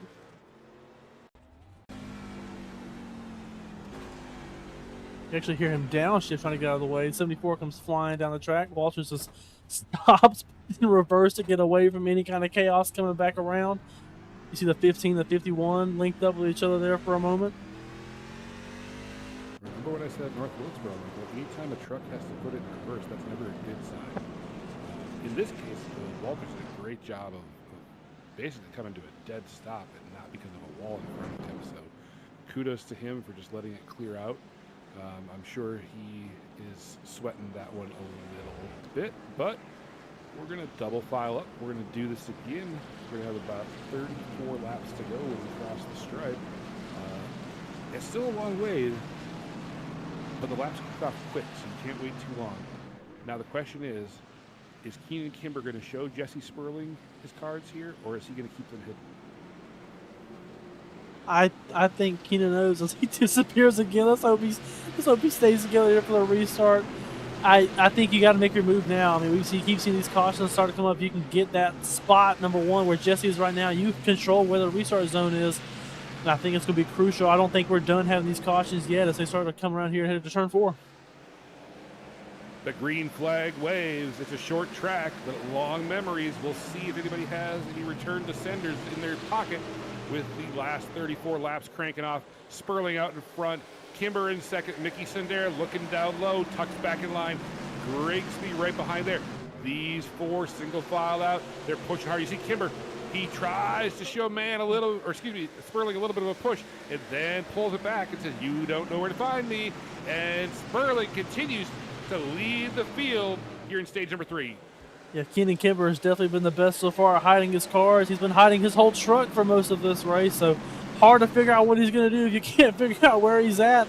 The kind of a superpower has so far worked out for him. P2 still hanging strong. You see Sendera once again behind him. I'm sure Mickey is not thrilled to be behind the 65 once again. We saw these two connected earlier, and as I say that, fastest lap, Jesse Sperling with a 22.224. He's getting faster every time we get one of these late restarts. He continues to find more speed. Jesse Sperling pulled away just a little bit from the 65 there. Kimber able to hold on strong though. Still single file here with the front 7. Caleb Sibbett made his way back up. He is P6 right now. Jerry McKinney up a couple spots up to P7 right now. These guys, Jesse Sperling even faster that lap, a 22.205. He is putting everything he's got down on the track. He is burning that thing down. Jesse Sperling running with everything he's got to get away from these guys behind him. Jesse Sperling playing a game of hide and seek with Keenan Kimber. Who's going to win? We'll find out. But meanwhile, I want to draw your attention to P5 right there behind the 5 truck. Derek Grigsby in 4th, but in P5 is the 49 of Dominic Bettini. We were just talking about his long run speed. We don't have as long of a run here. Does he have the short run speed? Is he just doing what he needed to before 4 long run? He can push it. Again, people bouncing off the wall. These front 7 trucks are really going to push the limits of each other. They're going to test patience. They're going to test nerve. And all of this is going to play out here in less than 30 laps as we look out the back of your leader. Look at Kimber get a run on him. Keenan Kimber right on the back door there. Jesse Sperling holding tight. Continue to hold and do what he needs to do. He hasn't made the aggressive move to the inside yet. Obviously, you know, we saw him disappear. Where'd he go? There he is, back again. It's so hard to call him. I can't imagine trying to block him there. Fastest lap. The 85 is Jason Baker actually with the fastest lap there. The 85 picked up some speed there. He's currently back in P9, made his way up to the top 10 there, Jason Baker. But you can see Sendera starting to try to look to the inside of the 65. That's what Jesse wants to see. He wants to see Sendera try to go make a move with the 65 to the outside. The 29 now up on the quarter panel. Jesse didn't get all the way up that he wanted. Maybe open up the door. Let's see what the 65 does here in the turn 3. Still in that middle groove, but they're all hanging on to Jesse Sperling. He's going to have to fight hard here. He's not pulling away like he was the first few stages. They are holding tight to the 29 of Jesse Sperling. I don't know how these guys are doing it. The guys around Keenan Kimber himself. He looks like he's rolling to exit at the high line. He pops back in the middle of the groove. Everybody clean and green. Sperling now with a little bit of a gap. You can see Mickey Sendera. He probably wants to get around Keenan Kimber. He has the speed. He probably wants to go there. But like you said earlier, Michael, he doesn't know where to go. That's a tough situation to be in. All of that while you're trying to battle around the short track here at IRP in the waning lap. You're trying to push for a podium. You're trying to push for a win. What do you do? Again, Sperling now starting to put a gap. We've seen him do this in stage 1 and stage 2. He lets people get close. and then somehow he's able to pull away as we're watching the rest of them dance off the corner trying to reel him in. And these guys continue to run a great show. You have the ticker there at the bottom between the 29 and the 65 of Keenan Kimber. Up to about 4/10 now. Jesse's starting to pull away a little bit. I think Keenan was pushing hard, trying to hold on with him. So now the question is, does Sendera finally have enough to get underneath the 65 here? I think Sendera actually used a fast repair. The front of that truck looks pretty clean, so I think he used his fast repair, got that truck fixed up as a brand new shiny machine. Maybe he has enough speed now with that fixed up front nose to be able to get underneath the 65. You see him try to go for a diamond technique. Disappears once more. The 65 dances a couple times. Jesse Sperling out to 4.5 tenths, trying to gain some more. Sendera stuck behind the 65 behind him. The 5 of Grigsby with the 4.9 of Bettini on his tail. Thibbett, McKinney underneath. McKinney goes to 17 of Joshua Robinson. He'll clear the 18 right there. These guys all fighting, trying to get up in that top 3 for the podium finish to come get the interview. But obviously, every spot they gain is more points in the bank. Try to get yourself either above the cut line or even further from the cut line. The cut line is looming, and yes, there's a more than a handful of weeks left to get there, but one race can make or break. You don't want to have to give it up. As you start to see Sendera looking underneath Kimber, he is done waiting. He says it is go time. He exits from the low side, gets the run up the high side. He follows Kimber around this corner. Again, 0.3 of a second behind the leader. Again, Sendera looking on Kimber. Dance is coming out of the corner in tow. He's going to follow him in. He's going to rope just slightly higher. He's going to try to get that run down the banking. Kimber blocks it as they come off the corner. Kimber well off the wall. Sendera has room if he wants it. He has room on the high side. He rolls the high side. Kimber, is he going to give him the courtesy lane or is he going to shut it off? Kimber, he's there. He's going to go right across the Sendera, and then he disappears. Oh, my goodness. Oh, I'm telling you, Mickey's having to check up just so he doesn't murder the 65 of Kimber ahead of him. I guarantee I would be absolutely enraged at this. You can't see where he's at. You saw the 65 come up and clean right off the nose like a Clorox wipe. Just wipe the nose of the 2 nice and clean for him. The 2 loose out of 4. The 65 the wall. Sendera's going underneath. He finds the position he wants to be. Let's see if he uses the 8 tires instead of just 4. No, he's able to clear him just on speed alone. The 2 around the 65. Kimber loses 1. Grigsby trying to make the next one up there. Sendera's going to put the foot down. He's up to a second gap for the first place of Jesse Sperling. He's got to go make up ground quick as we're starting to click off laps here. We got 16 to go. Jesse Sperling's going to try to put more of a gap on these guys who've been pushing hard. He's hoping it stays green the rest of the way. The 2 up to P2, a heck of a run. Didn't have to move him, didn't have to use 8 tires. He did it with raw speed, like you said, Michael, and now he has to try to reel in Jesse Sperling. But through all that battling, Jesse Sperling up over a second, like you had mentioned, so the guys are going to have to push even harder. Sperling can save a little bit if he wants to, ease the tires in the corner, but Mickey Sendera is going to have to push to try to get around him. As now you see Grigsby and Bettini battling hard behind Kimber. They're trying to battle each other while also trying to get around Kimber. Kimber trying to fight to keep that spot. Here comes Grigsby. Grigsby shading just a hair lower, coming out of the corner. He's going to fall back in line, go toe-to-toe, dive down to the bottom as they head into the corner. He's underneath Kimber. He's going to push up just a touch, but he's going to give him room on the exit side by side. Grigsby going to dive hard into the next corner here. Probably going to clear Kimber. He's going to wash the truck up the track. He's clear. It's going to be tight. They touch. They get loose. Bettini around. Bettini goes through. The 2 get in contact. The 5 and the 65 get together. The 5 did the same move that we saw Kimber was able to do successfully. That slide job to get up there and just dump the nose on the front truck. Not able to get all the way up there. Kimber actually plays nice and backs out instead of turning him, but that opens the door for the 49 of Dominic Bettini to go take the P3 spot. And Jason Baker back there, you see him. He's trying to get around Grigsby now, trying to get up to P4. Bettini very happy to see that. Let's see if he has anything up ahead as we look ahead here. Actually, the battle's getting very close. Sendera's roping in Jesse Sperling. Pay no attention to that tracker that just disappeared. That was 1st to 6th. This is 1st and 2nd right here. Jesse Sperling, Mickey Sendera. Mickey Sendera is there. This is a battle. Less than 0.2 of a second. That is a back bumper to a front bumper with just a walking path in between like a row of horns.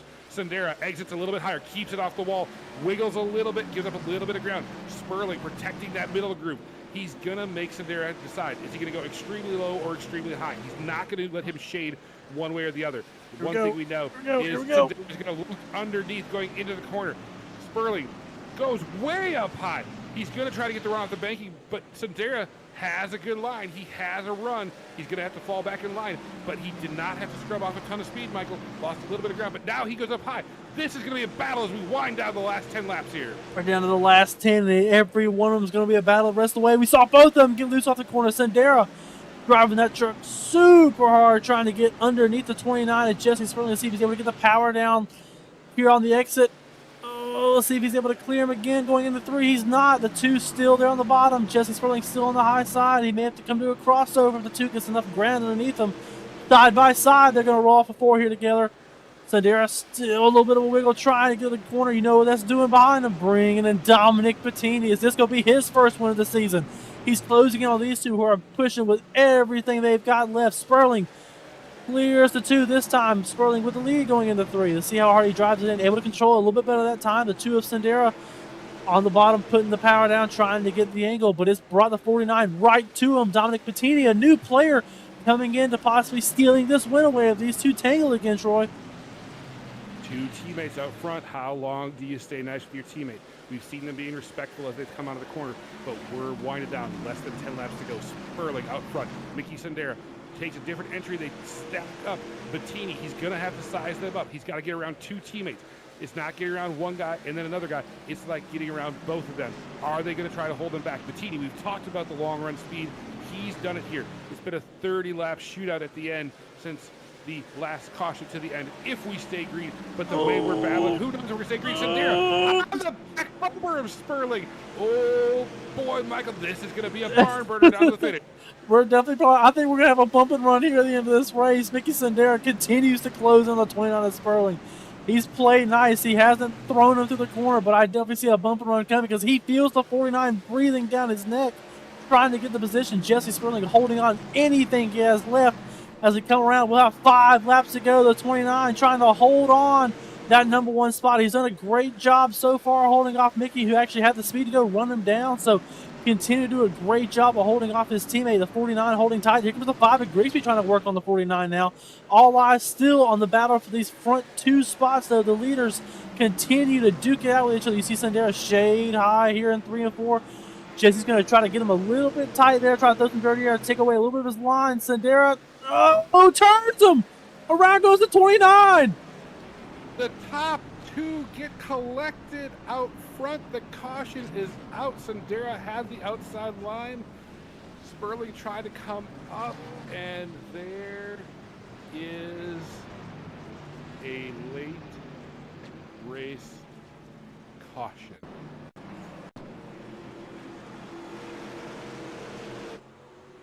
Riding aboard here, you see the 2 is going to once again take that higher line side. He's going to have the outside of Sperling. He actually hangs well enough in the middle of the corner. Able to hold on to Jesse. You see right there, he's on that quarter panel. Jesse thinks he's clear, and the 2 is just right there. Gets the 29 to come around, and the 2 leaders take each other around. But Mickey Sandera able to hold his spot there in first place, but that'll drop the 29 of Jesse Sperling all the way to P15. We will have to see where they indeed shake out. We see some takers on pit road. It did look like we caught a quick glimpse of it there. It looks like Sandera may have gotten a piece of the wall or maybe some net coat of the wall. Looks like he bounced off a little bit when he got into the 29. And oh boy, that is a heck of a battle, ending in heartbreak to some extent up front. But Michael, guess what we get to do? I believe we are headed to overtime unless my math is wrong. Your math is usually wrong, but in this case, we are indeed heading to overtime. The chat, that was a battle. Whoopsie. Yep, that just probably describes what happened up front. So close to the finish line. We're going to reset. Looks like we had a few folks stay out. Maybe some folks took tires to see what they have to run in the shootout. But I'm guessing the excitement is not done yet. I don't think so. We had quite a few takers there on that pit stop. Obviously, Sperling went in, tried to get some damage fixed. He went in there.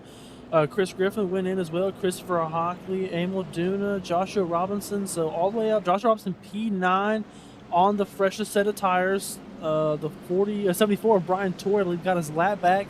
He saw an older set. He's in P13, but your leader, the 2 of Mickey Sundera, on the same tire strategy as the 49 of Dominic Bettini, who is looking for that first win here in the HPRL series. So we saw the 49. You talked about that, Troy. He highlighted his super long run speed. It's paid off and put him here. Do you think he has the short run speed here on an overtime shootout? I think he showed us in that last stint that he is capable of short run speed. The key is going to be, what does Mickey Sundera have? Did he have any damage from that accident? And oh, by the way, all your friends are also right back from it. Right now, I would want to get out as fast as I can.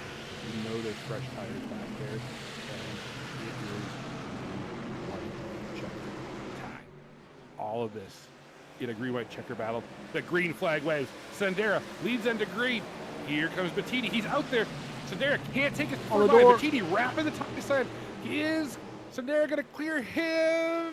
It's going to be tight. Bettini gives him room, looks at the crossover, tucks back in line, follows him into the corner. Here comes Grigsby. Is there going to be contact? Clean right now, Michael. Here we go. Here we go. Side by side, comes to the corner. Oh, we're taking the white. Do you see Sperling behind him? Final lap right here. The white flag is out. Oh, a regular there out of turn 2.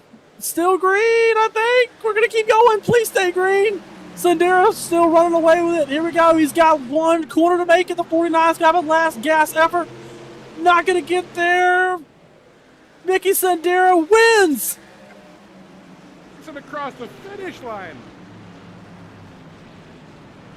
Derek Grigsby got him. Grigsby P2 edged out the 49 of Bettini, but your winner off a wild night and a wild ride, the 2 of Mickey Sundera. What a finish at the end of 250, plus a few more just to make it a fun little overtime finish race at the Hoosier 250, 254, whatever you want to call it. But at the end of the day, we're going to watch Mickey Sundera burn it down before we head to a quick commercial break. Congratulations to the 2 of Mickey Sundera. Join us on the other side of the break, where we will go through the full finishing order and interview your top 3 finishers.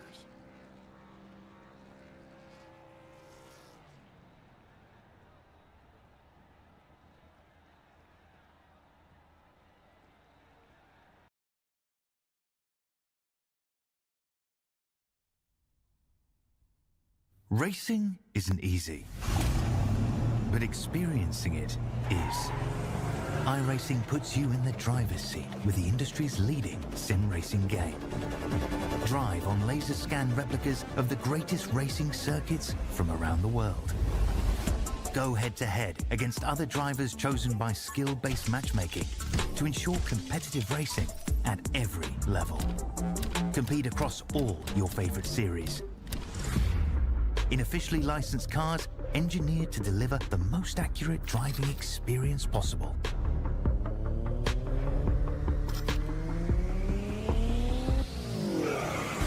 Join a race or host your own with players from across the globe.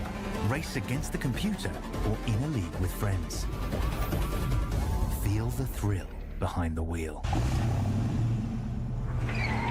Visit iRacing.com.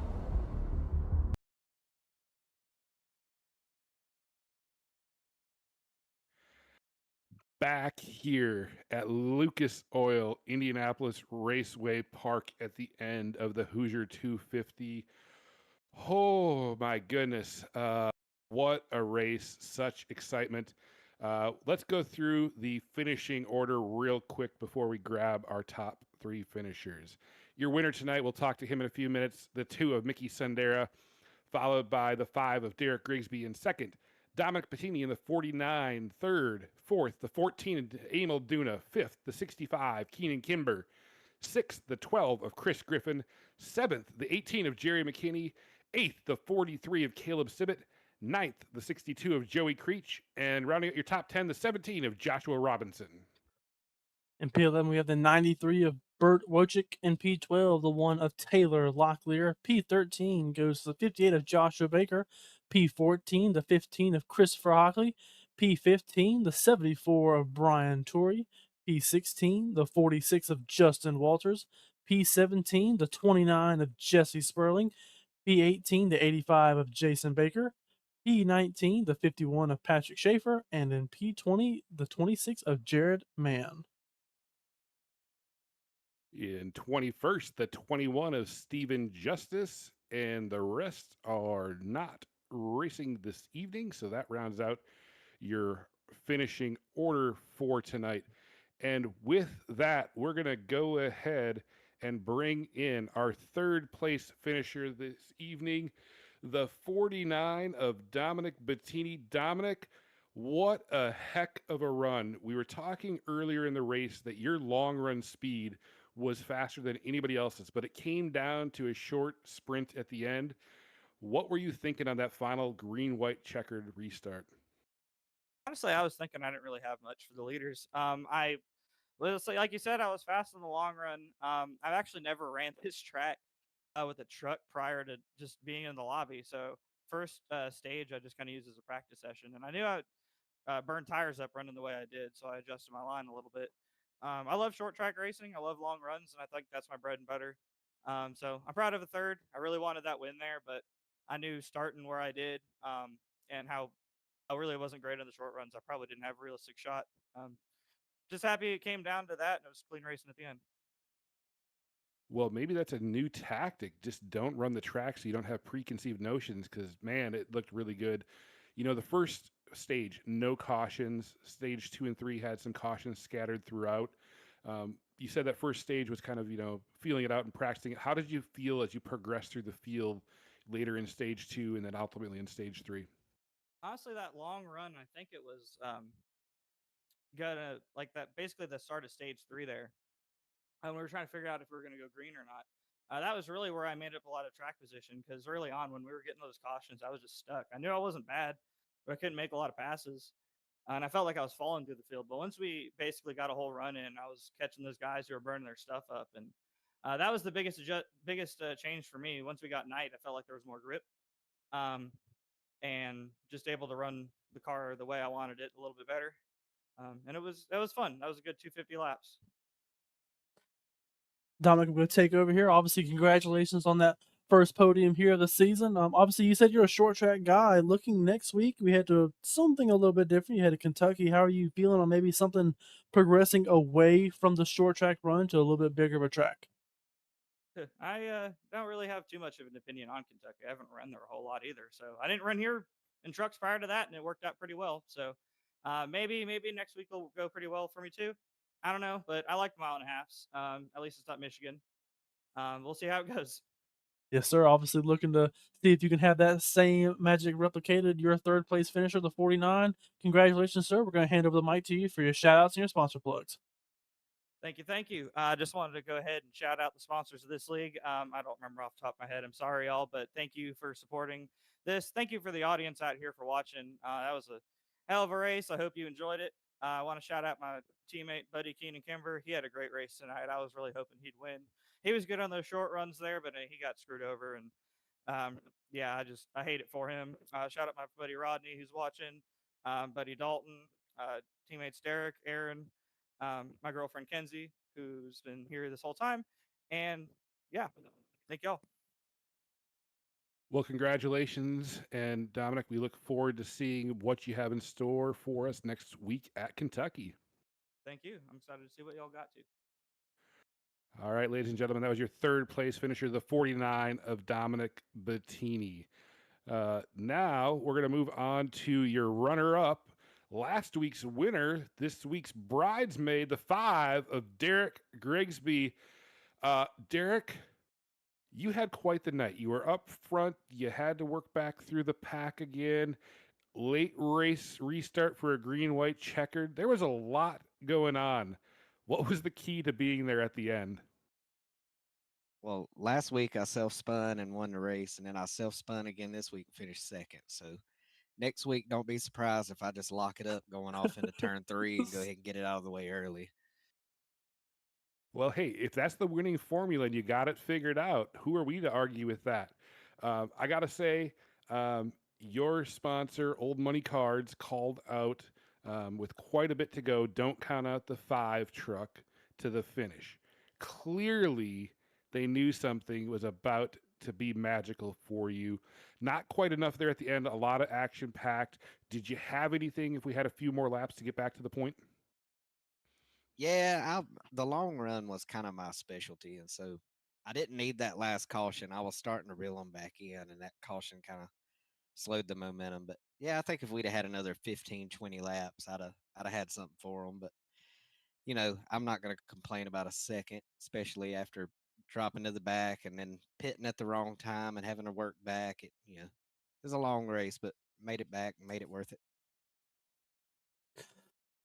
Gonna pick up there, Derek. Obviously, congratulations, second place after the win last week. Obviously, we've seen that you have definitely a lot of speed, a lot of skill here at the short tracks. Next week, we shake it up a little bit, head towards a 1.5 mile style track at Kentucky. Obviously, not on the schedule anymore, but it is for y'all. So, how are you feeling? Leaving the short tracks and headed to a little bit more banking there at the 1.5 mile. Typically, I like more banking, but I'm starting to think I'm a short track guy. But I actually forgot I'll be out of town next week on vacation, so I'll be missing that one. Unfortunately, that's a good track for me, but you know, we got a drop week this year, so gotta go ahead and use that up, and then we'll come back and try to keep this momentum rolling the next week. Yes, sir. We understand. Well, we hope to see you when you return. Enjoy your travels, sir. With that being said, we're going to hand over the mic for your shout outs and your sponsor plugs. Yeah, just want to shout out again everybody that makes this possible. We got Jiffy Lube of Mechanicsburg, Camp Hill, Pennsylvania, Vickers Auto Parts, High Performance Racing League, you guys over at uh, Veteran Affiliated Network, and our other little sponsor we've been doing for the fans who haven't been doing it. It's sim racing, but it's fantasy sim racing. Really cool deal. I've been doing it here the last few weeks. A lot of fun. And obviously, want to shout out my guy on the hood, Old Money Cards. Anybody looking for racing cards, football, basketball? He does streams on whatnot, where they do breaks. He sells on eBay. Look him up. He's got some really cool stuff. And yeah, appreciate him supporting me and giving me a shout out in the race. That's pretty cool. That's awesome. Well, congratulations, Derek. Before we let you go, though, Michael, I think he's missing next week on purpose. That means he'll come back at the Milwaukee Mile. I'm starting to sense the short track Derek Grigsby coming through. So, Derek, again, congratulations on P2. Enjoy the week off, and we'll look forward to seeing you back at the Milwaukee Mile. Yeah, thanks, guys. Appreciate everything. Ladies and gentlemen, that is your runner up this evening, the 5 of Derek Grigsby. And with that, we're going to bring in the Hoosier 250 or 254 winner tonight, the number 2 of Mickey Sendera. Mickey, you won a race last year at Pocono. You didn't get to take full credit on the broadcast for it. Here you sit now in Victory Lane at Lucas Oil Indianapolis Raceway Park. What are you thinking tonight, my friend? Well, first and foremost, I have to apologize to the 29. Um, that was just tight racing. I don't know what happened there, but it was getting down towards the end. I knew how to make a move. Had to make a move, tight racing, short track, elbows up. You got the run on the outside. I'm guessing that's where you wanted to be there. But beyond that, that last restart, did you have any damage? Did you know what kind of truck you had? You had the 49 of Dominic Bettini outside. You had Derek behind you. A lot of things going on there. Did you feel comfortable on that green white checkered, or did you not sure what you were going to have when that green flag dropped? Yeah, so damage wise, I didn't know what I have. I didn't know how the truck would react going into one. Surprisingly, it felt fine, after getting going. And I knew Dominic would race clean, and it was just a hard fought battle to the end. Mickey, obviously, congratulations on your win here this season. Glad we were able to get this one broadcast for you, able to get your moment of fame here on the broadcast with us. But my first question I kind of want to ask you is obviously, you tangled with the 29 there, but you had a bunch of battles throughout the night. Obviously, you kept working on Jesse there more the latter part of the run, including that last restart. But that's what kind of think, obviously you kept working on and kept changing. You caught up to him when we saw Later in the run, I think it was about 20 to go. You saw him get to the bumper. Were you getting arrow tight off of him, or were you just trying to get the cleanest line without obviously putting your teammate in a bad spot, trying to get around him there towards the end? No, yeah, I was definitely trying to, find what worked for me and find the cleanest line and also keep it clean with my teammate. I knew once I got past the 65 that I would have something for the 29 just because of the tire advantage, and it was just so hard to pass all night. And I, yeah, it was just a tough battle, and I hate that for the 29. Yes, sir. Well, looking ahead, you're going to take a break and get a breath from the short tracks. You head to Kentucky next week. How are you feeling as you head over there to the Whiskey State? Honestly, I'm feeling how I felt before the race started, uncertain. I honestly, it was a big surprise for me. So I guess, I'll keep the momentum rolling into Kentucky next week. Yes, sir. Well, we hope to see you there. Maybe we'll see you back in victory lane. With that being said, we're going to hand the mic over to you for your shout outs and your sponsor plug, sir. Yeah, first and foremost, I want to thank Jiffy Lube of Mechanicsburg in Camp Hill, Pennsylvania. I want to also thank Vickers Auto Parts, my teammates at 864, Jesse, Caleb, and Josh. I want to thank my girlfriend for watching tonight. Um, yeah, everybody who tuned in. Thank you guys for broadcasting. Thank you to Duna for putting on a great league. And that's all I got. Well, Mickey, congratulations. Save the tough conversation for the team meeting that'll happen over the next week, and go enjoy the win. At the end of the day, you got the checkered flag, and you earned it by working your way through the field. So, congratulations again on your first win this season in the HPRL Truck Series, and we look forward to seeing you next week at Kentucky. Yeah, thank you guys. Ladies and gentlemen, that is your winner from this evening, the two of Mickey Sundera. Michael, it's always tough when teammates battle, but you could hear it in Mickey's voice. He wanted to win. That's not how he wanted to win. But at the end of the day, only one person could take the checkers. Heck of a job, heck of a competitor, and sportsmanship in feeling bad for his teammate. But again, claiming the victory at the end of the day.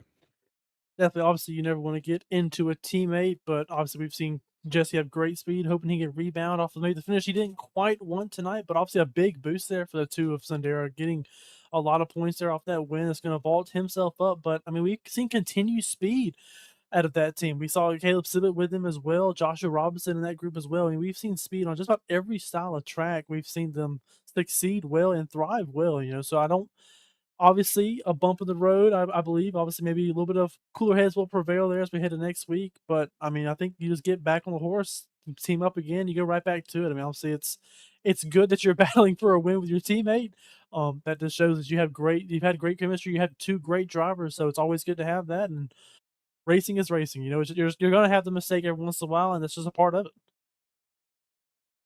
That is a part of it, and a part of every successful league is the sponsors. You heard all of our top three podium finishers reference it. I want to shout out again to our title sponsor here at the HPRL Truck Series in Season 6.